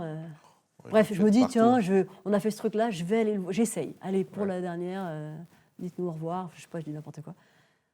Eh ben, il m'a mis un gros vent. J'étais dégoûtée, quoi. Mais putain, vraiment, j'étais dégoûtée. Les autres vents, bon, ça, Alonso, mon ami. Je ne sais plus, mais tous. Enfin, je n'ai pas dit tous. Non, pas les Français, bien sûr. Oui, tu parles de Vettel. J'avais lu dans un entretien que tu avais fait que Vettel, c'était un pilote que tu n'avais pas eu en one-to-one, comme tu dis. Ouais. En entretien, comme là on le fait. C'est un regret que tu as du coup dans ta carrière. Ouais, ça j'aurais. Ouais, je sais pas fini, je peux encore le faire. C'est vrai que techniquement, tu peux encore le faire. Mais oui, ça c'était un des mecs que j'aurais bien aimé faire. J'en ai pas fait 50 des one-to-one, j'ai fait Hamilton 3-4 fois. Mais ouais, Vettel, ça m'aurait bien plu. C'est un pilote que tu appréciais plus qu'autre chose? Oui, parce que j'aime beaucoup le mec. J'aimais bien. En fait, je me disais que c'est le genre de mec avec qui tu dois pouvoir parler sport automobile. Tu vois, la F1, l'histoire de la F1. C'était un mec où je m'étais dit, il doit y avoir du fond, quoi. Tu vois, tu dois pouvoir aborder plein de choses avec lui, la sécurité. Je sais pas, plein de choses. C'est un mec qui est réfléchi pour moi, qui doit avoir une opinion sur plein de trucs et elle m'aurait intéressée. Et donc, oui, ça c'est... C'est pas pris, tu peux encore la faire. Bon, exactement, ce que je me dis. Tu as eu Hamilton, tu l'as dit aussi justement. Ouais. C'était j'imagine, l'un des c'est mon premier one-to-one. C'est ton premier one-to-one. Tu l'as fait plusieurs fois, donc a dû aller au fur et à mesure. Oui. Mais le premier, il m'a marqué, c'était à Monaco en 2018, je crois. Et putain, j'étais... Le stress. Laurent Dupin m'avait traité de midinette. Je lui ai dit, mais de midinette. Je me dis, mais aucun lien, quoi. Je suis pas là à me dire, il est trop beau, il est trop bien. Non, c'est juste le mec, c'est quand même un multiple champion du monde. À l'époque, oui, il était dans 4, je pense. Il allait sur la 5 en 2018. Ouais. Bref, ouais. Et donc, j'étais quand même hyper impressionnée, quoi. Et j'avais adoré qu'ils me disent j'adore, I love your shoes. Je dis waouh. Et puis non, enfin, j'aimais bien encore une fois, c'est un peu à la Vettel. C'est des mecs, j'ai vraiment le sentiment qu'ils considèrent ta question, ils te regardent dans les yeux, ils te répondent, tu vois, ils balayent pas le truc, ils essayent pas de gagner du temps. Et ça, j'avais adoré, quoi. Okay. Donc, tu l'as refait à Hamilton derrière, ça s'est passé? Mais ça s'était bien passé la première fois. Je me souviens plus bien d'ailleurs, faudrait que je la revoie, mais je serais peut-être certainement déçue en la revoyant. Mais j'avais gardé un bon souvenir. Et j'ai toujours apprécié ces moments-là avec lui. Ouais. Je m'étais posé une question là récemment, il joue un petit peu moins les victoires et moins le titre. Est-ce qu'il est peut-être un petit peu plus accessible dans le Mediapen ou dans le paddock, ou il est toujours Non, il a toujours été. la star qu'il alors, est, très tu réservé? l'auras jamais en dehors du contexte Mediapen voilà, où il doit faire le Là, boulot. c'est Quoi. son travail. Voilà. Mais il est toujours. Je trouve que vraiment. Il n'y a plus beaucoup de moments où il est retors, tu vois, où il y a eu des moments dans sa carrière où quand ça allait pas, ou après, je dis n'importe quoi, je sais pas, à Barcelone, l'abandon, Rosberg, c'était pas moi, c'était Laurent, mais tu vois, peut-être qu'il aurait eu des bonnes raisons d'être un peu désagréable, mais je trouve qu'il a toujours ce truc-là, lui, quand même de te regarder dans les yeux et de répondre à ta question, de l'écouter. Parfois, il peut faire une petite moue, genre il réfléchit. Tu vois, il a toujours ça. Il considère quand le même. travail quand même du je journaliste. trouve. C'est pas un stroll, quoi. C'est que... Tu considères que c'est peut-être moins fréquent avec les jeunes aussi? Peut-être que maintenant, c'est plus... Non, je dirais pas que c'est moins fréquent, mais j'ai l'impression que leur discours est un poil plus policé. Ah. Tu vois, tu sens que la réponse, elle est déjà un peu faite. Alors c'est vrai qu'après, on n'a pas une originalité incroyable dans nos questions non plus. C'est vrai que parfois le jeudi... En fait, ce dont ils ne se rendent pas compte... Et d'ailleurs, un jour, je m'étais dit, il faudrait quand même qu'on leur explique notre boulot. Pourquoi le jeudi, on a parfois des questions à la noix? C'est qu'en fait, c'est le moment qui va nous servir le jeudi soir, enfin le jeudi, pardon, dans la journée. On se sert de ces réponses-là le vendredi pour alimenter nos antennes, jusqu'au samedi même d'ailleurs, puisqu'on ne les a plus. En fait, le vendredi, on ne les a pas. Alors maintenant, on a les Français, mais tu vois, on n'a pas les pilotes. Donc, c'est vraiment une réponse qui va te servir dans tes 2 jours d'antenne. Donc, c'est important ce qu'ils vont te répondre. Donc, parfois, oui, tu es un peu obligé de te projeter sur la qualif, alors que le mec, il débarque sur son week-end, il s'en fout.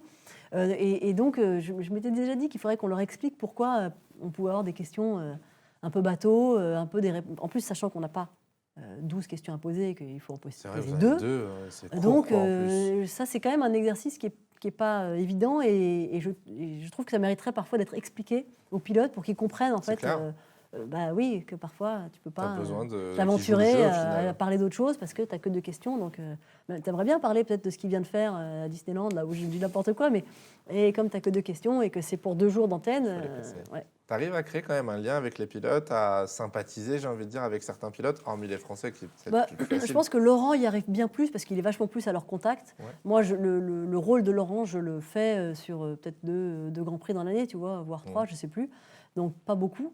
Donc, ce relationnel, tu peux moins le développer. Alors que lui, tu vois, je pense que c'est une référence pour les mecs. Ils savent que quand c'est Canal, c'est lui. C'est pas toujours lui, mais c'est souvent lui. Enfin, la majeure partie du temps. Et donc, lui, il a plus, je pense, de petits historiques avec eux, tu vois, à développer. Nous, c'est un peu, soit c'est sur la grille et c'est furtif. Et je pense même pas que le mec se souvienne de la question qu'on a posée et de ce qu'il a répondu. Donc, c'est plus après le contact visuel, en fait. On est dans l'environnement. Je pense que ça, on est identifié. Tu vois, ils savent qui on est. Mais tu vas pas non plus chatter avec eux dans le paddock. Tu t'arrêteras personne, quoi. À discuter, à faire les interviews, t'aimes bien? Ouais, j'aime bien les one-to-one. J'aime moins ce que fait Laurent, je trouve que c'est plus dur. D'accord. Ouais, je trouve que c'est un exercice très dur. Alors, le jeudi, ça va parce que tu peux écrire tes questions, mais une après-qualif ou une après-course, il faut être quand même hyper réactif. Et d'ailleurs, ça m'a fait vachement retravailler ma façon de regarder un Grand Prix, pas tant de le regarder, mais les notes que je prends. Quand je suis au rôle de Laurent, je note tout. Enfin, d'ailleurs, en fait, ça m'a appris à le faire tout le temps, ce que je ne faisais pas avant. Et en fait, je me mets les noms des pilotes et en face, je mets tout, à quel tour il s'est arrêté, machin, une radio que je note, un petit... Et comme ça, en fait, quand tu as le mec en face de toi qui arrive, ils arrivent quand même tous en même temps. Ouais, donc, il faut être... Alors, c'était où déjà, Albon? J'avais mis où? Donc, il faut être tu vois, un peu calibré pour ça. Et moi, je le fais trop peu pour être très à l'aise. D'accord, ok. Et alors, j'ai une question à te poser du coup, mais par rapport aux pilotes français, vous avez quand même un lien un petit peu plus... Oui, à privilégier, carrément. Eux, tu peux t'arrêter dans le paddock, discuter avec eux, parler d'autre chose que de F1 et tout, c'est quand même agréable. J'ai une question avec Charles Leclerc, on voit souvent des documentaires avec Canal+, etc. Est-ce que, grâce à Charles, vous avez un peu cette chance du coup de pouvoir être en inside avec un pilote Ferrari, avoir des accès un petit peu plus souvent, j'ai envie de dire, avec des pilotes de Formule 1? Grâce à Charles et aussi beaucoup grâce à Frédéric Vasseur, parce que en fait, on a eu un accès chez Ferrari qu'on n'a jamais eu. Je ne suis même pas sûre qu'une chaîne de télé... C'est peut-être à l'époque de Jean Todt, je ne sais pas s'il facilitait un petit peu les accès et tout, mais nous, de toute l'époque avant Fred, les Arriva Bene, les Binotto, il était accessible, mais on n'avait pas pour autant des insides, quoi. Alors que là, Vasseur, vraiment, il nous permet, il nous ouvre les portes. On est un média qui peut rentrer. Oui, on peut aller à Maranello, on peut rentrer dans des endroits où personne n'est allé. On peut rentrer même sur le motorhome Ferrari, tu vois, jamais on le faisait avant. Maintenant, tu peux rentrer, aller demander quelque chose, on est persona grata. C'est quelque chose que pour toi, j'imagine, c'est. Alors toi, peut-être que tu n'y vas pas si souvent, au final, c'est pas ton métier d'aller à Maranello et faire ce genre de documentaire, mais pour vous, en termes de journaliste, c'est génial. C'est le Graal. Bien sûr, mais même avec Alpine, ils nous ont. Alors maintenant, quand Esteban va être chez As, on verra comment c'est, mais je suis sûre qu'ils joueront le jeu. Puis bon, c'est une écurie comme Alpine, ils ont aussi envie et besoin qu'on parle d'eux.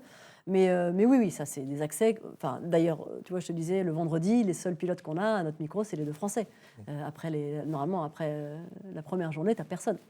Donc, il y a des interviews femmes, mais pas nous, pas à notre micro. Donc, est-ce qu'on aura un jour la chance d'avoir un interview avec Esteban et Pierre ensemble sur Canal? Vous avez déjà fait ça? Je réfléchis. Il n'y a pas eu un événement où ils étaient ensemble et on a filmé, je ne sais plus. Mais... C'est possible. Oui, genre en face à face, je veux dire. Ouais, pour la dernière. Vasseur, j'imagine, client très facile. Alors, c'est peut-être pas le bon mot, mais sympathique à avoir au micro. Ouais. Facile, c'est pas le mot, effectivement, tu as raison. Mais c'est super client. Voilà. C'est-à-dire que tu sais qu'il va toujours se passer quelque chose. Que ce soit du sourire ou du boudin, il y a quelque chose, quoi. C'est un personnage intense, mais il est quand même toujours sympathique avec nous. Et encore une fois, il nous a tellement ouvert les portes, permis de faire des choses qu'on n'avait jamais faites auparavant. Que oui, il est facile dans le sens où d'abord tu l'as, tu es sûr de pouvoir l'avoir, et que tu sais qu'il y aura un moment de sourire ou un moment de rire ou un mot que lui, tu vois, une expression qui va sortir. Donc en ça, c'est un vrai client pour nous. Je pense que télégéniquement, c'est parlant. C'est pratique. Tu parlais tout à l'heure de Stroll, il y a des pilotes comme ça, j'imagine que des pilotes... Désolé, on va devoir en parler, Margot. Vraiment... Non, mais on est obligé, voilà. Je ne comprends pas.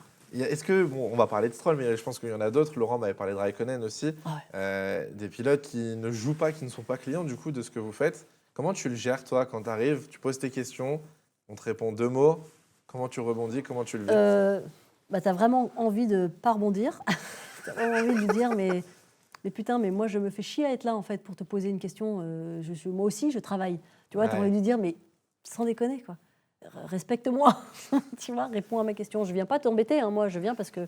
C'est mon métier. Pour qu'on parle de toi et parce que c'est mon métier. Et c'est aussi ton métier à toi. Donc, c'est pour ça que, pour moi, c'est un ovni, Stroll. Je ne comprends pas du tout ça je sais pas. J'avais parlé avec Laurent peut-être de faire les interviews en anglais, peut-être que ça le décoincerait. Tout à fait, ça n'a rien changé. C'est vrai? Non. Mais d'ailleurs, là, encore à Bakou, le dernier Grand Prix où j'étais moi, lunaire. La FOM, hein, donc la FOM, c'est quand même le seul contenu qu'auront toutes les télés. Il répond pas. Oui. Et je crois, mais je suis pas sûre. Enfin, un truc hyper laconique qui est inutilisable. Mais il est comme ça dans le paddock. Quand la caméra se coupe, il est comme ça dans le paddock? Dans le paddock, tu le vois pas beaucoup. Même pas en rêve, c'est un mec qui dit bonjour, par exemple. Ah ouais? Non. Si tu lui dis bonjour, je pense que t'es même pas dans son champ d'action, de vision, de rien. Non. Mais si tu parles à Pierre ou Esteban, je crois que c'est Esteban qui a ses potes avec lui. Très copain. Il te dit c'est un mec adorable, qui est sympa, qui est marrant, donc ça doit être juste un mec qui a fermé les écoutilles sur la F1 et ça l'intéresse pas. Voilà. Mais j'ai quand même du mal à respecter ce genre de comportement parce que, d'abord, humainement, en fait, on est tous pareils, quoi. Donc, c'est la politesse, ça s'appelle de l'éducation. Donc, c'est juste ça, en fait. C'est pour ça que je comprends pas. Je me dis, bon, que tu fasses une réponse courte parce que tu t'encarres des médias, bon, mais fais pas une réponse avec un mot. Si je te dis Raikkonen, respecte le travail qu'on fait, quoi, c'est tout. Si je te dis Raikkonen, ça va être pareil, du coup. Raikkonen, il n'a pas toujours été comme ça. C'était vraiment sur la fin, je pense qu'il en avait plein le dos. Et donc, Raikkonen, il a été quand même, passablement quand il était jeune désagréable. Chez McLaren, il avait des passages quand même. Oui. Il pouvait, non, mais tout à fait. Mais il pouvait être... C'est-à-dire que c'était selon son humeur. Mais donc, il y avait des moments où quand même... je me souviens d'avoir fait un one-to-one avec lui à Sochi. Et il n'avait pas été... C'était pas si mal, quoi. Je ne m'étais pas dit quelle tête de nœud, quoi. Tandis qu'à la fin, vraiment, j'ai un souvenir dans le paddock de Mexico. Je crois qu'il fait une interview avec Jean. Enfin, tu vois, c'est Jean quand même. C'est Jean, Ferrari. Et il garde ses lunettes de soleil. Et Jean lui demande gentiment de les retirer. Il les enlève quand même pas. Enfin, tu vois, et il disait bon. C'est un personnage. Allez, il voulait plus en jouer en fait. Je crois qu'il voulait plus en jouer et on ne l'intéressait plus du tout. Les médias. C'est fou quand même d'avoir votre vision parce que nous, on suit à la télé et on voit ce que vous diffusez ou ce que les télés peuvent diffuser. Mais du coup, d'avoir cette vision de l'autre côté, au final, de la caméra et de Oui, voir oui, comment oui. les personnes sont. Après, Julien avait parlé de Verstappen, qui apparemment est adorable génial. et qui dit Ouais. bonjour très poli, etc. Et à l'inverse, tu vois Stroll, etc. Ouais, ouais, ouais. Et c'est des choses que nous, on n'arrive pas à imaginer, donc c'est ultra intéressant. Mais notre vision, elle est peut-être biaisée aussi, parce qu'au final, on les voit combien Oui, de temps c'est dans sûr. une journée? Rien, tu vois. Peut-être le mec, 90% du temps est génial, et Et puis il non, arrive il vient en devant micro, toi, il ça n'est le pas le saoule. bon moment. Oui, c'est ça. Non, c'est clair. Dans ta carrière, et depuis 2 ans, tu as eu l'occasion de faire la parade des pilotes avant la grille à Monaco. Comment tu t'es retrouvé à pouvoir du coup poser les questions pour la FOM cette Ouais, fois-ci? C'est ouais, plus ouais. pour Moi, Canal+. j'avais commencé déjà, je crois que j'avais fait Monaco déjà il y a quelques années, et à la suite, quand il y a eu le Grand Prix de France, ils m'ont proposé de le faire, donc je l'ai fait toutes les années du Grand Prix de France. Il y a eu quoi, 3 éditions? Ouais, Voilà. 18, 19, Est-ce que je 21, l'ai fait toutes les 22, années? 4 ans. Je sais plus. Laurent l'avait fait il y a quelques temps aussi. Enfin bref. C'était Mais c'est un exercice bon, que j'aime beaucoup, moi. Je trouve ça, même Ouais. si c'est court, et encore une fois, tu es le dimanche matin, donc tes questions, elles ne peuvent pas Oui, être mais tu as non la plus, course qui arrive, donc c'est quand Oui, même oui, oui. intéressant d'avoir Oui, le oui, tout à ressenti fait. du pilote. Non, tout. et puis je trouve génial ce moment-là, parce que c'est un moment où tu es hors contexte, tu pas sur la grille, justement. Il y a pas, le mec est un peu plus ouvert, un petit peu plus détendu. Il n'est pas encore dans sa bulle. Donc, et puis c'est le moment souvent où il y a quand même une communion avec le public, donc il est un peu galvanisé, donc naturellement, il a plus de sourire et Ouais. il est plus enclin à répondre à tes questions. Donc, ouais, mais par contre, là, j'écris tout, quoi. Là, C'est tu as tes ouais, questions ouais. une par une. Tu Oui, sais parce quel que, pilote tu vas faire d'ailleurs ou tu dois noter 20 alors, questions? Monaco, je me souviens plus très bien. Je sais plus si... Une année, je crois que cette année, j'ai fait tous les pilotes.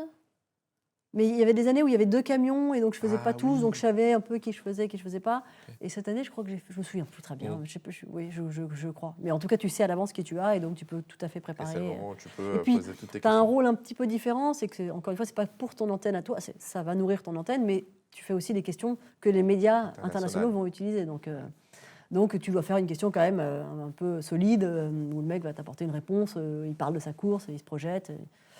Voilà. Et c'est le moment où tu es le plus proche du pilote au final. Bah oui, oui. Non, puis c'est aussi tu as une position hyper privilégiée, parce que voilà, c'est vrai que tu es un peu tout le temps en interview, mais tu as quelques temps morts, notamment à Monaco, puisque tu ne peux pas faire d'interview dans le tunnel.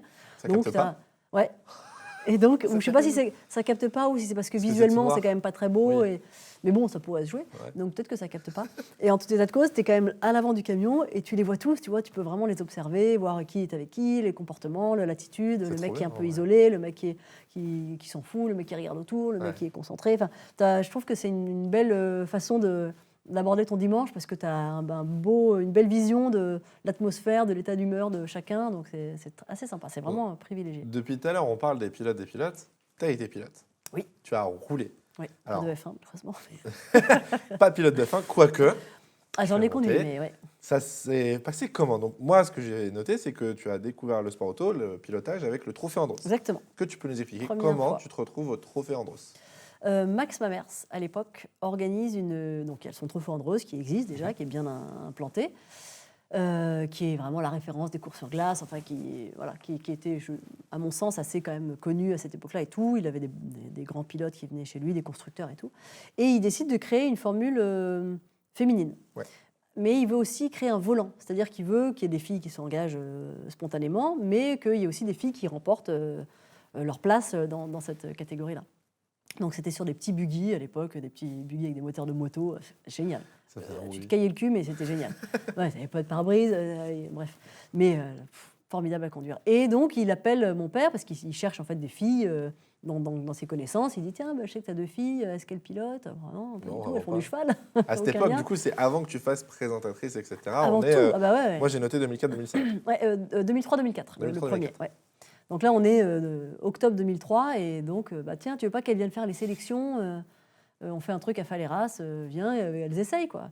Donc on y va avec ma sœur accroche moins que moi j'adore, et puis je finis 2e de la sélection, mais j'arrive quand même à trouver du budget pour faire la saison. Donc je m'engage dans les Ice Girls. À l'époque, on était, je sais pas, 12, un truc comme ça, 12 ou je sais plus combien, 12 ou 14, que des nanas, de préférence, enfin d'ailleurs je crois que la règle c'était qu'elles n'aient jamais été licenciées ou un truc comme ça, ils voulaient vraiment des novices, quoi, des filles qui découvrent le sport tout ça, auto. ouais. Et donc voilà, je m'engage là-dedans, et ça a été le début du déclic. de tout. Pour moi, c'est le début de tout, puisque c'est grâce à ça qu'ensuite, Je roule en Fun Cup l'année suivante, que je rencontre donc des gens, que Automoto m'appelle. Enfin, en fait, ça a été vraiment le début de ce parcours-là dans le sport auto. Quoi, ouais. J'allais te poser la question, est-ce que tu as eu peur la première fois que tu as conduit, mais finalement, est-ce que ça t'a plu? Non, pas du tout, ça m'a tout de suite plu. Ah ouais, tout de suite plu. Alors, Faleras, c'était vraiment la gadoue. Enfin, c'est vraiment un circuit, en plus, assez vallonné et tout. Mais j'ai un super souvenir. Super souvenir. Je me souviens que mon câble d'accélérateur ne marchait pas. Mais très, très belle... Très, très beau souvenir de ça. Et puis après, donc, première course du trophée. Donc, quoi? Qu'est-ce qui se passe? Ça glisse, c'est bizarre. Et à l'époque, tu avais encore un week-end avant. Il y avait beaucoup de glace, il y avait beaucoup de froid, je sais pas pourquoi, mais en tout cas, on avait la chance de venir déjà à Valto un week-end avant le début du championnat. Pardon, on ne peut pas dire championnat, avant le début du trophée. Et donc, je roule vraiment, tu vois, en essai libre, quoi. Ouais. Et Practice. ouais, voilà. Et donc, je découvre le truc, bon, et je me marre. Spécial à rouler. Très spécial. Et surtout, autant le trophée Andros, c'est déjà c'est spécial, mais les petits buggy, là, c'est l'enfer. C'est-à-dire que si tu te plantes, jamais tu récupères.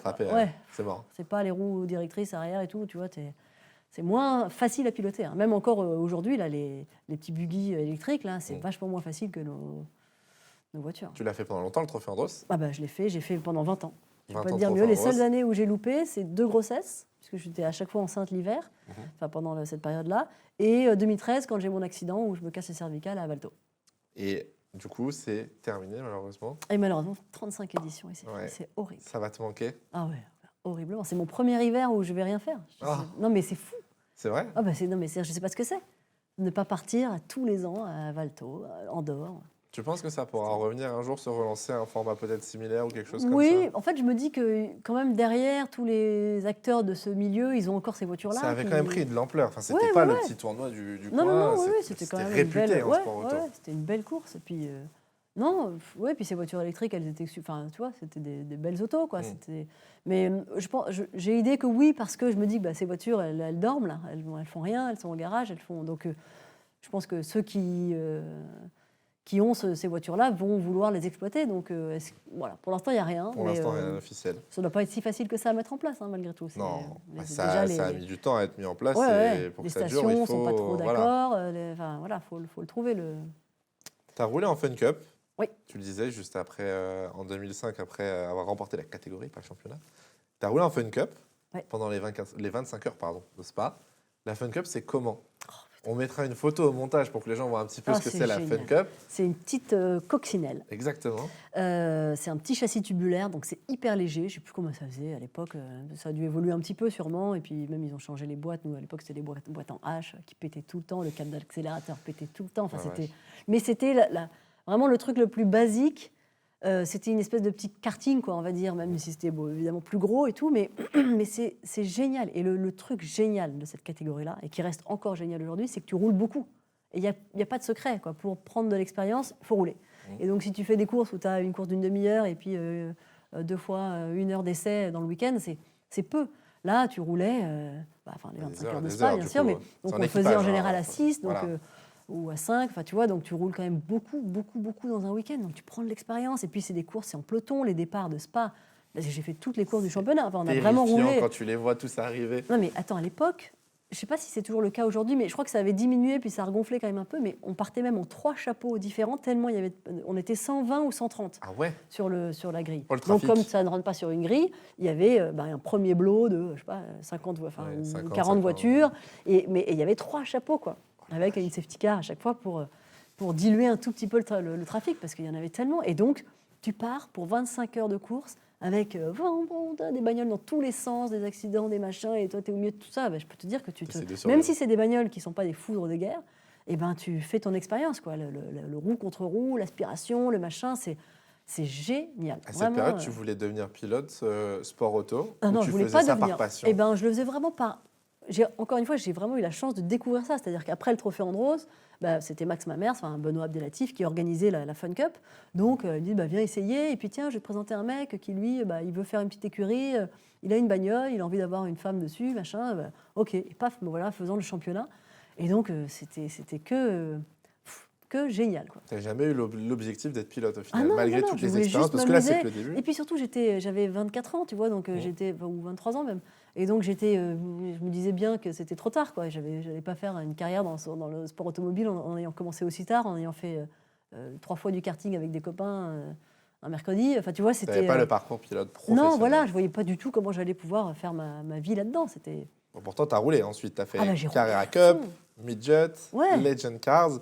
Tu parlais justement aussi tout à l'heure que c'était un peu la période avec le GT3 en Europe où c'était un peu plus compliqué en tant que femme dans le milieu du pilotage. Tu arrivais dans une catégorie qui était quand même vachement relevée quoi, par rapport à tout ce que j'avais roulé. Tu dis la Midget, la Fun Cup et tout, c'était des trucs très amateurs. Là, c'était un championnat de pro. Enfin, tu avais le pro et l'amateur, mais Là, les FIA amateurs, déjà. ils roulaient. Ouais, c'était FIA et tu parcourais l'Europe pour ton championnat. Donc et puis c'était des grosses caisses quoi. Je veux dire, c'était la première fois que la première fois que je roule avec des slicks, c'est avec la Carrera Cup à Dijon.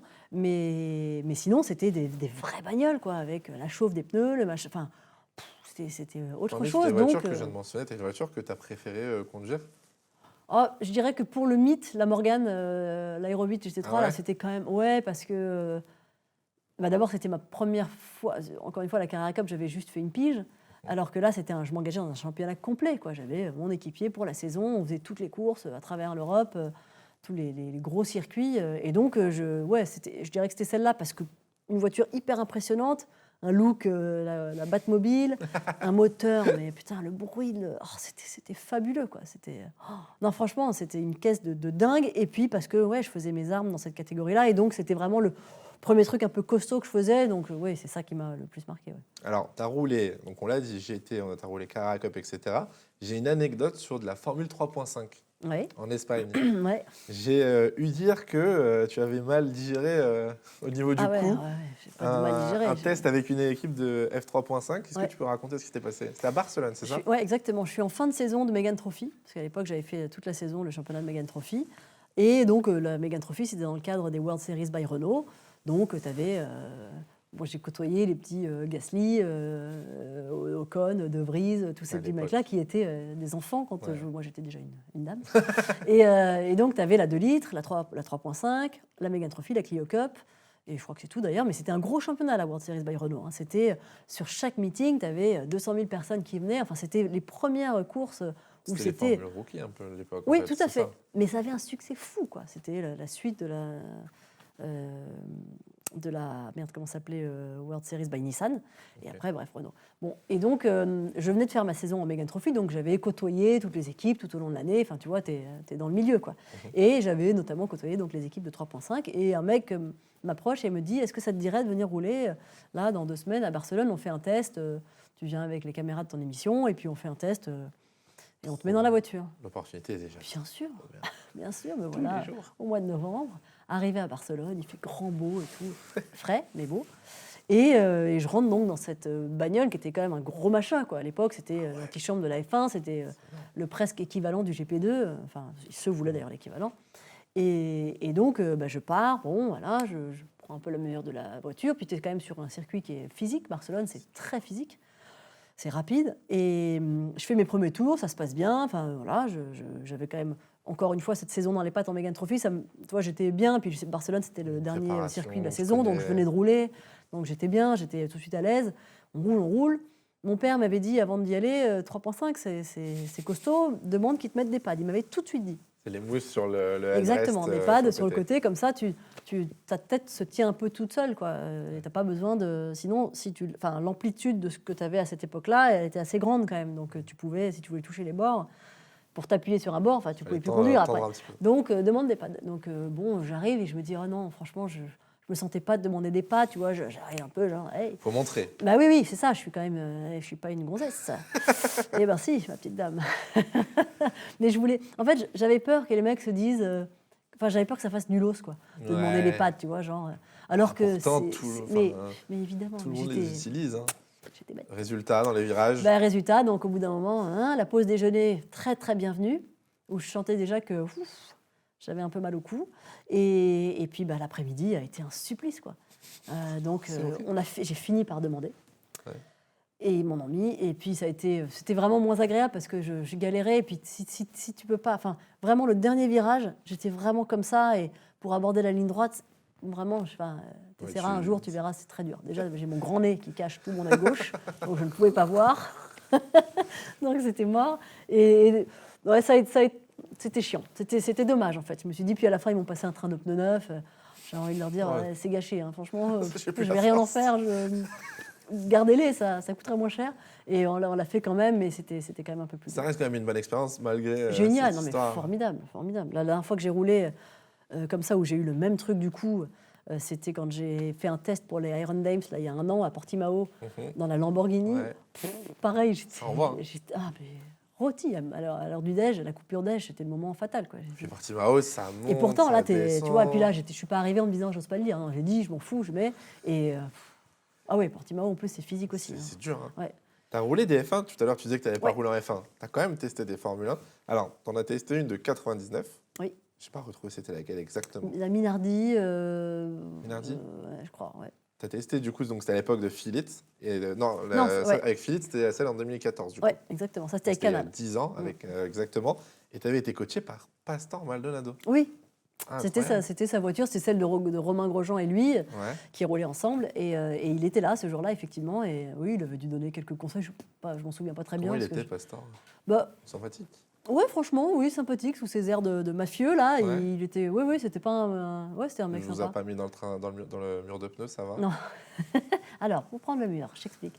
Non, il avait été très cool, mais la journée était absolument incroyable parce que vraiment, on te met dans le bain d'un pilote, on te fait faire tout. Tu roules d'abord, tu fais un petit tour en Mégane, je crois, puis ensuite en 2 litres. Enfin, tu vois, c'est crescendo le truc, donc tu as le temps de te conditionner pour ensuite prendre le volant de la Formule 1. Je me souviens que on était avec des mecs qui ne sont jamais montés dans une F1. Et moi, j'étais, je pense, la seule qui avait déjà piloté, pas forcément une F1, mais en tout cas en course et tout. Et je me souviens que les mécanos de Lotus, du groupe Renault et tout, à l'époque me disaient, bon, si tu peux, parce que tous les mecs étaient un peu bridés, tu peux nous la pousser un peu. J'ai dit, oui, les gars, ok, mais on a la ligne droite, quoi, oui, d'accord.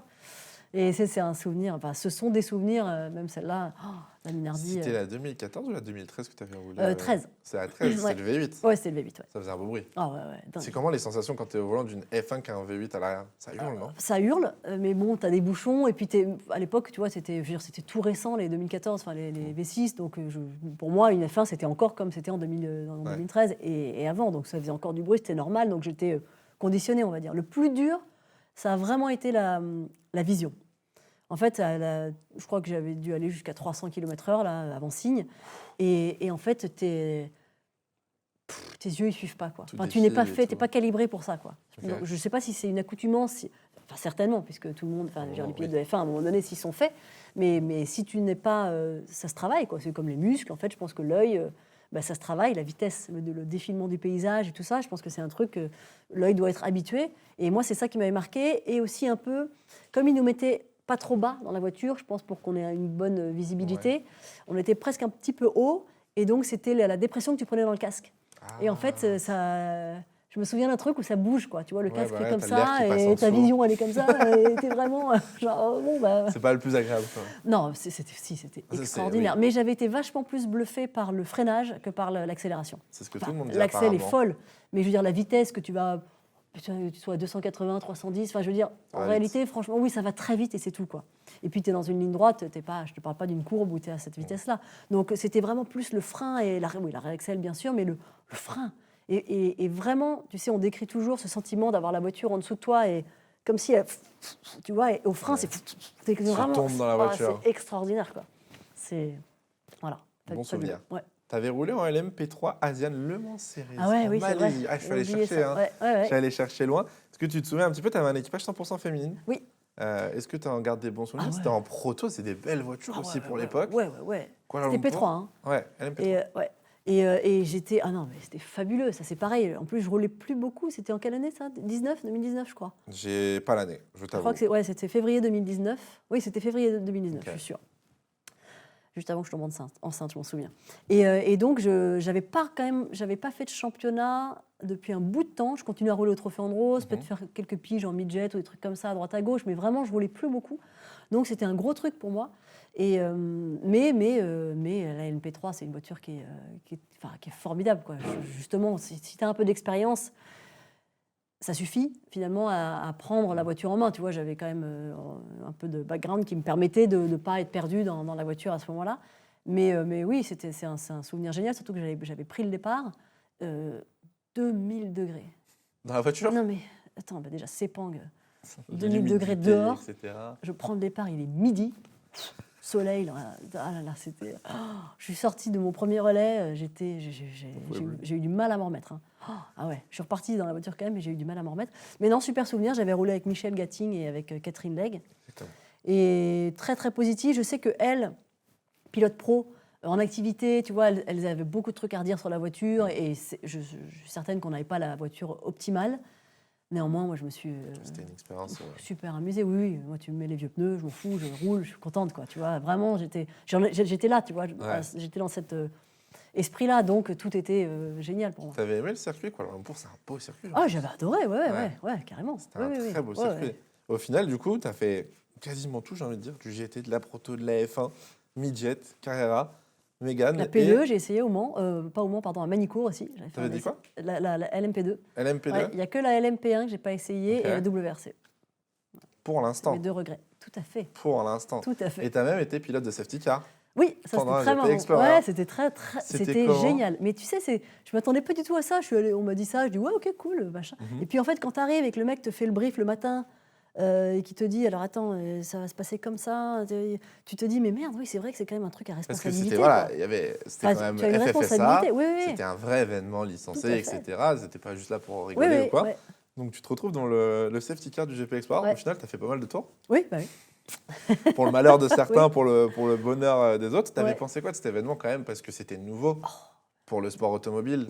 Déjà, j'étais hyper contente d'y aller parce que j'avais vu cette première édition et sans l'avoir comprise au début, puisque en fait, je l'ai vue après coup. C'est-à-dire, j'ai pas anticipé le fait que ça allait arriver et que ça allait être incroyable. J'ai vraiment vu après, ça a été incroyable. Ah mais ouais, mais c'est quoi ce truc?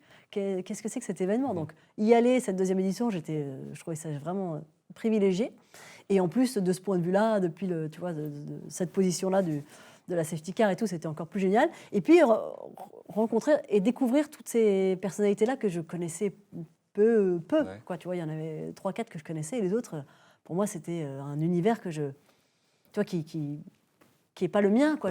C'était le but au final, en plus. Ouais, exactement. Ça, et franchement, j'ai trouvé tout... Bon, en plus, il faisait beau comme tout, t'es en septembre... Enfin, tu vois, je sais pas, les conditions étaient réunies pour que ce soit un super événement. Et j'ai trouvé l'ambiance géniale, hyper positive.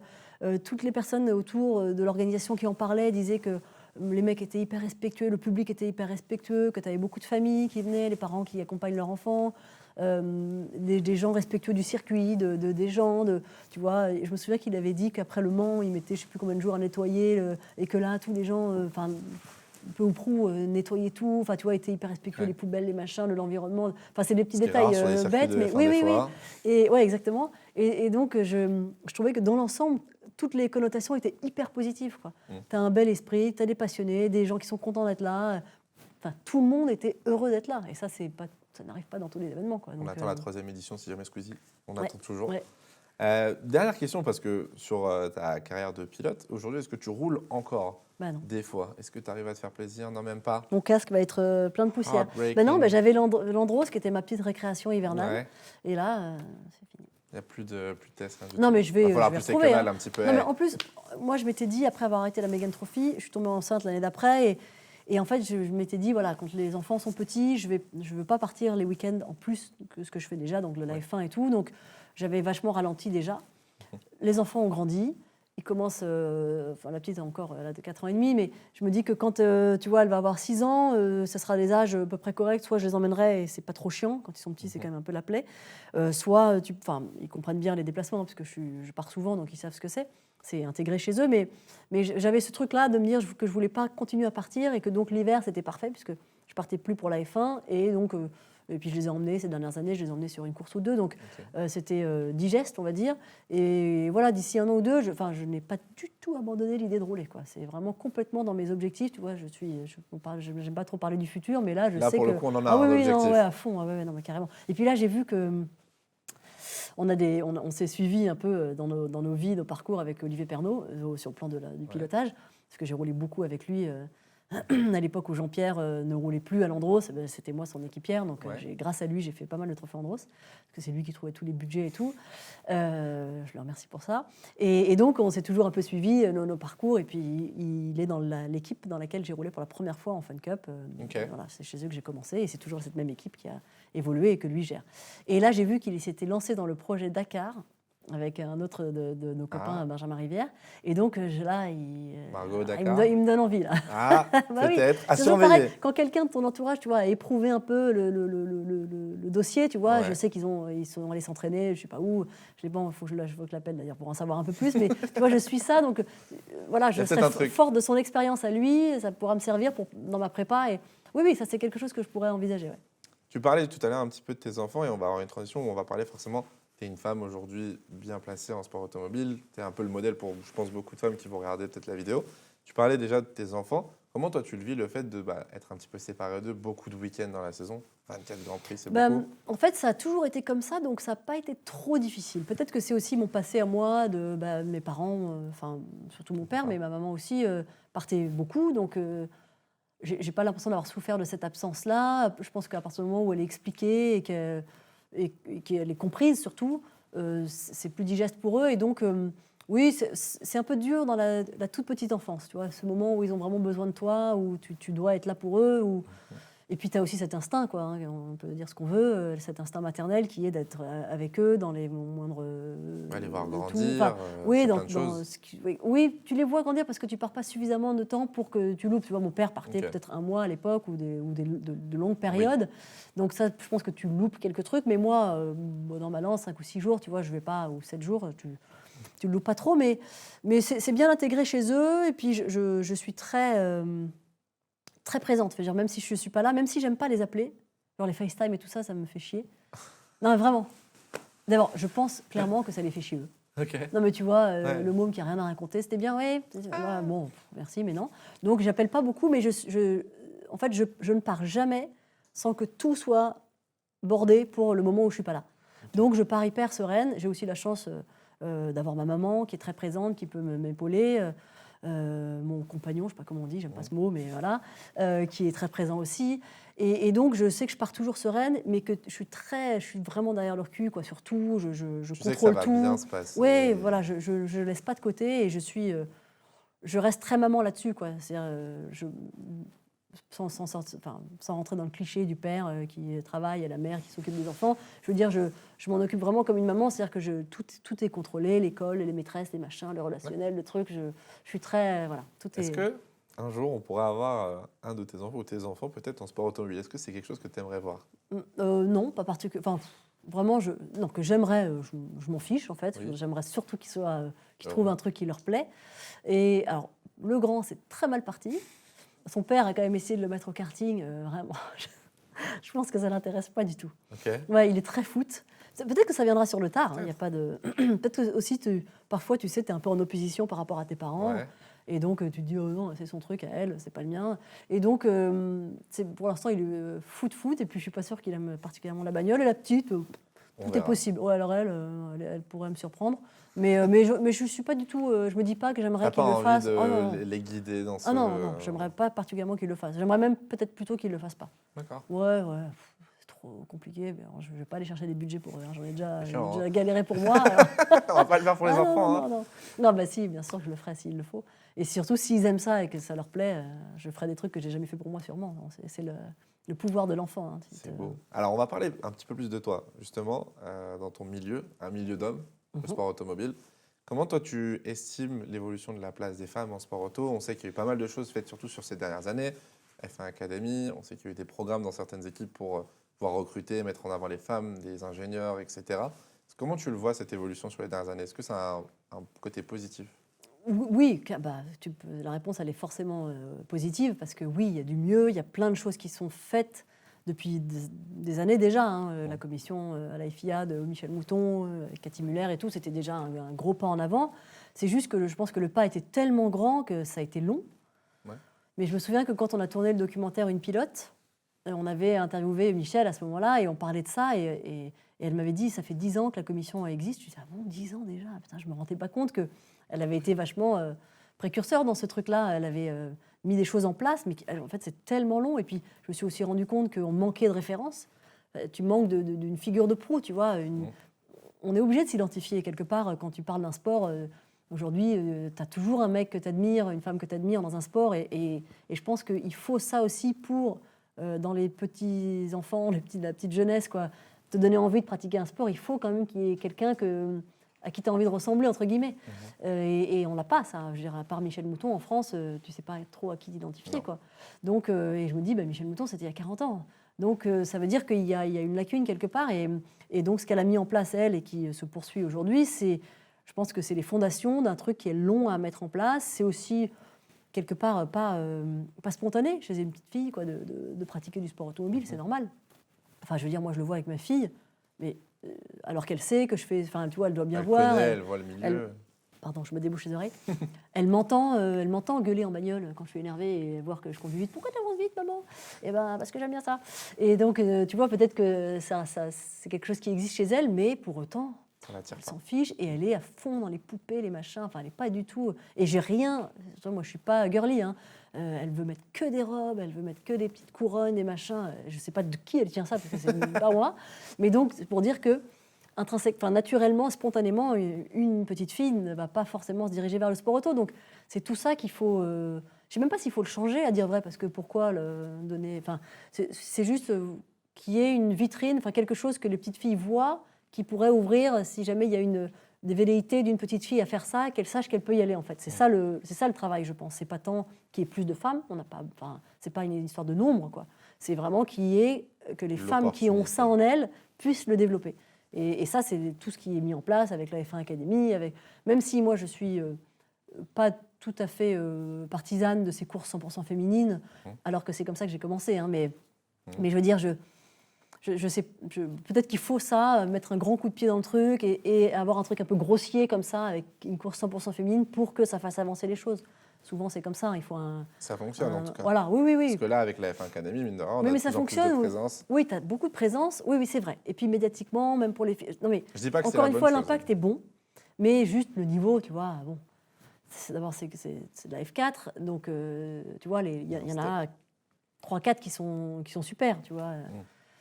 Mais derrière, je ne suis pas sûre. Mais voilà, mais c'est ça. Il faut ça pour que la mayonnaise prenne, que tu donnes envie aux autres, que maintenant, avec les réseaux sociaux, tu peux quand même énormément jouer là-dessus, que les petites filles qui voient une pilote, elles doivent peut-être trouver ça cool. Enfin, voilà. Donc, le chemin est pris et puis on verra l'effet boule de neige peut-être dans quelques années seulement, quoi. Enfin, à mon avis, c'est dans quelques années, mais... Tu m'as dit que dans ta carrière, tu avais eu, entre guillemets, la chance, ou que tu t'en étais peut-être pas rendu compte, d'avoir des remarques misogynes ou des comportements peut-être déplacés pour les jeunes femmes qui voudraient se lancer dans le sport auto, pas que forcément en pilote, parce que c'est pas le seul métier du sport auto. Voilà. Est-ce que tu aurais des conseils ou peut-être des remarques, des choses à éviter peut-être durant une carrière ou ce que tu as pu vivre sur tes expériences ?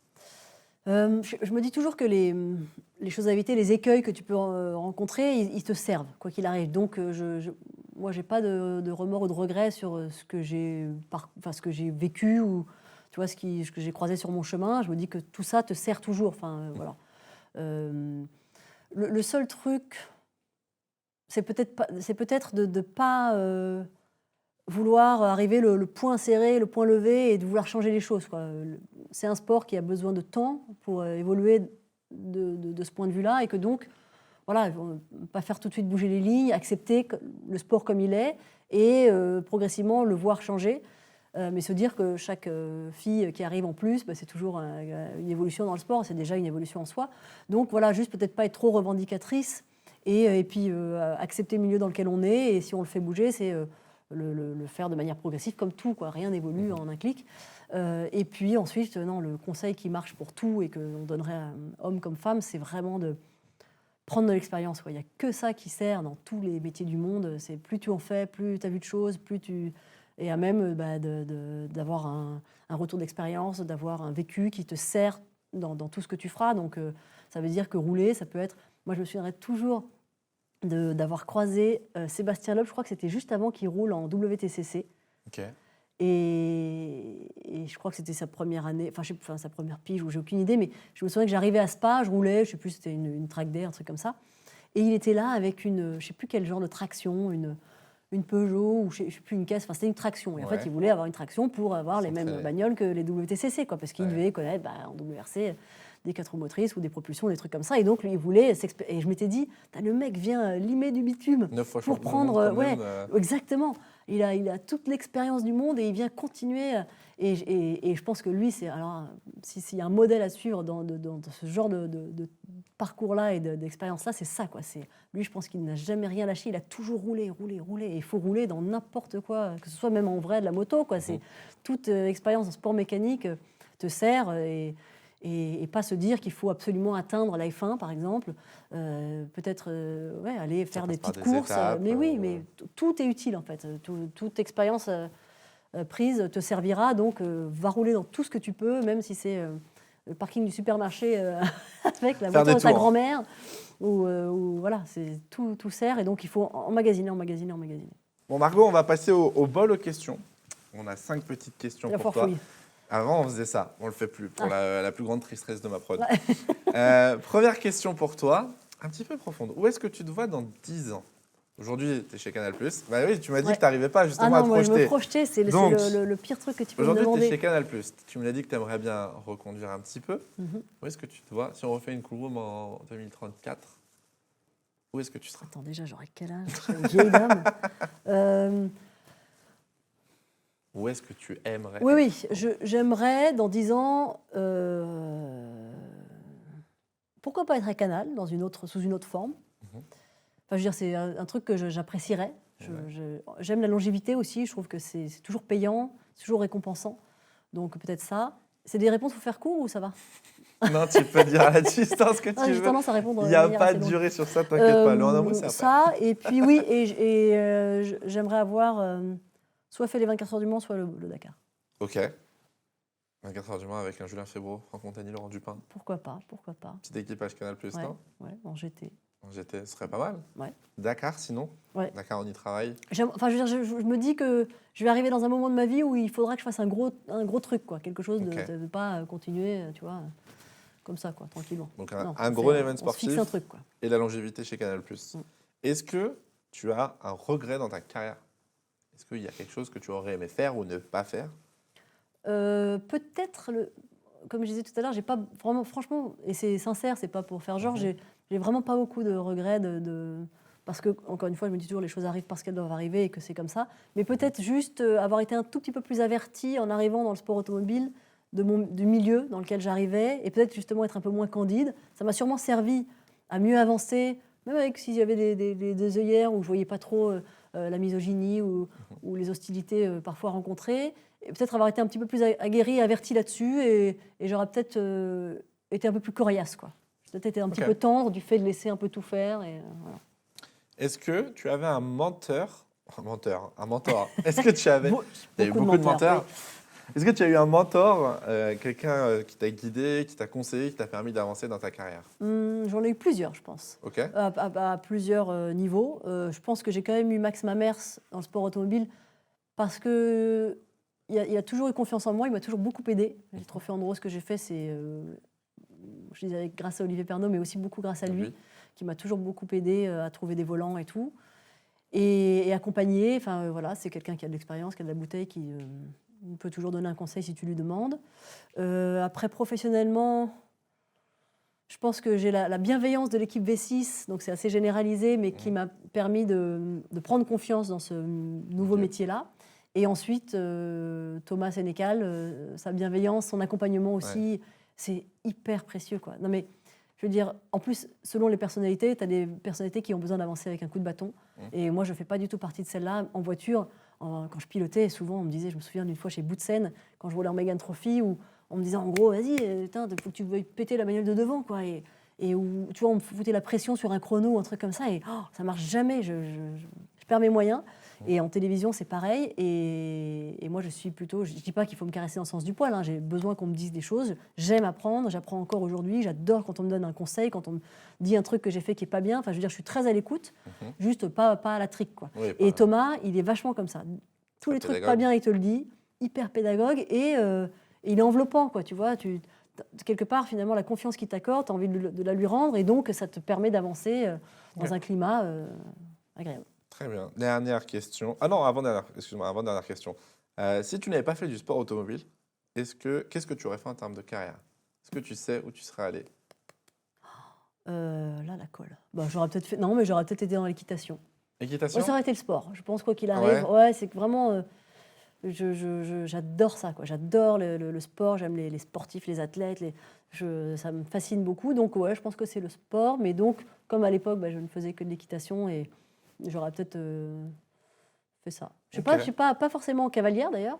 Tu vois, peut-être. Dans le monde de Ouais, oui, de ouais, ouais. l'équitation, pas Ouais. forcément. Bah, parce que c'était le monde que je connaissais, donc je serais restée. Tu sais, moi, je suis assez sécuritaire. Je suis Prends pas pas de risque. aventurée, non? Dernière question. Tu as commenté la première manche de F1 Academy dont on a parlé un tout petit peu tout à l'heure. Oui. Est-ce que le commentaire, c'est quelque chose qui t'a plu? Oui, enfin, ça m'a pas déplu, on va dire. Ouais. Je redoutais un tout petit peu. Je savais que avec Julien, ça serait du caviar, que enfin, tu vois, je savais que il pourrait pallier toutes mes lacunes, tu vois. Et donc ça c'était hyper confort. Mais j'ai trouvé ça pas si mal, même si Miami n'était pas le meilleur des circuits. Ouais. Enfin, tu vois, en termes de suspense et de Il y a trucs, eu un peu d'action, mais c'était pas pas la l'action que folie. tu espérais, je pense. Et donc, ouais, j'ai bien aimé. Je te dis pas que je voudrais absolument en refaire. Si on me demande de le refaire une fois ou deux, pourquoi pas. Mais non, me diriger vers ça, je m'en sens. C'est pas que je m'en sens pas les compétences d'ailleurs, mais c'est que je connais trop peu pour. Pas l'envie. Enfin, je sais pas trop. J'avoue, je suis assez. C'est pas quelque chose qui t'enchante en tout cas. Non, mais ça me déplaît pas non plus. Mais voilà, c'est très. C'est une expérience d'une fois, donc tu vois, j'ai pas assez de matière exactement pour me dire ah tiens, je pourrais construire là-dessus. Ou... Non, mais voilà, ça m'a Ça pas me va. déplu. Ça me va comme réponse. Margot, on va passer au en un mot. Très bien. Tu me disais que tu Ça, n'aimais c'est pas plus être sous dur. pression. Là, Ouais, tu mais vas surtout pas en avoir un le mot, choix. moi j'ai du mal, tu vois bien, Ah, tout là. ce que je dis là comme mot pour dire Bon, un seul truc. le jeu s'appelle le en un mot, si je suis honnête, peu le respecte. Mais on D'accord. va essayer de le respecter quand même. Ok. On a une série de questions. On a 60 secondes. Le but, c'est de répondre Ah ouais. en un mot. Ok. Tu as un joker si une Où est-ce question que ne je te vois le plaît chrono pas. C'est moi qui l'ai. D'accord. Ah oui, je peux pas le voir. Non, moi. tu Mais en as tu vois, faut que j'aille vite. Non, non, on a Ok. Tu as un joker si une question ne te plaît pas ou tu veux pas répondre. Tu Ok. joker. On passe à la question suivante. Est-ce que tu es prête? Bah oui. C'est parti. Le pays que tu as préféré visiter. Singapour. La voiture de tes rêves pour un track day. Une Porsche. Marguerite ou Margot? Marguerite. Tu préfères être sur la grille ou en plateau? Oh, sur la grille. Ton pilote préféré en Formule 1, hormis ton papa?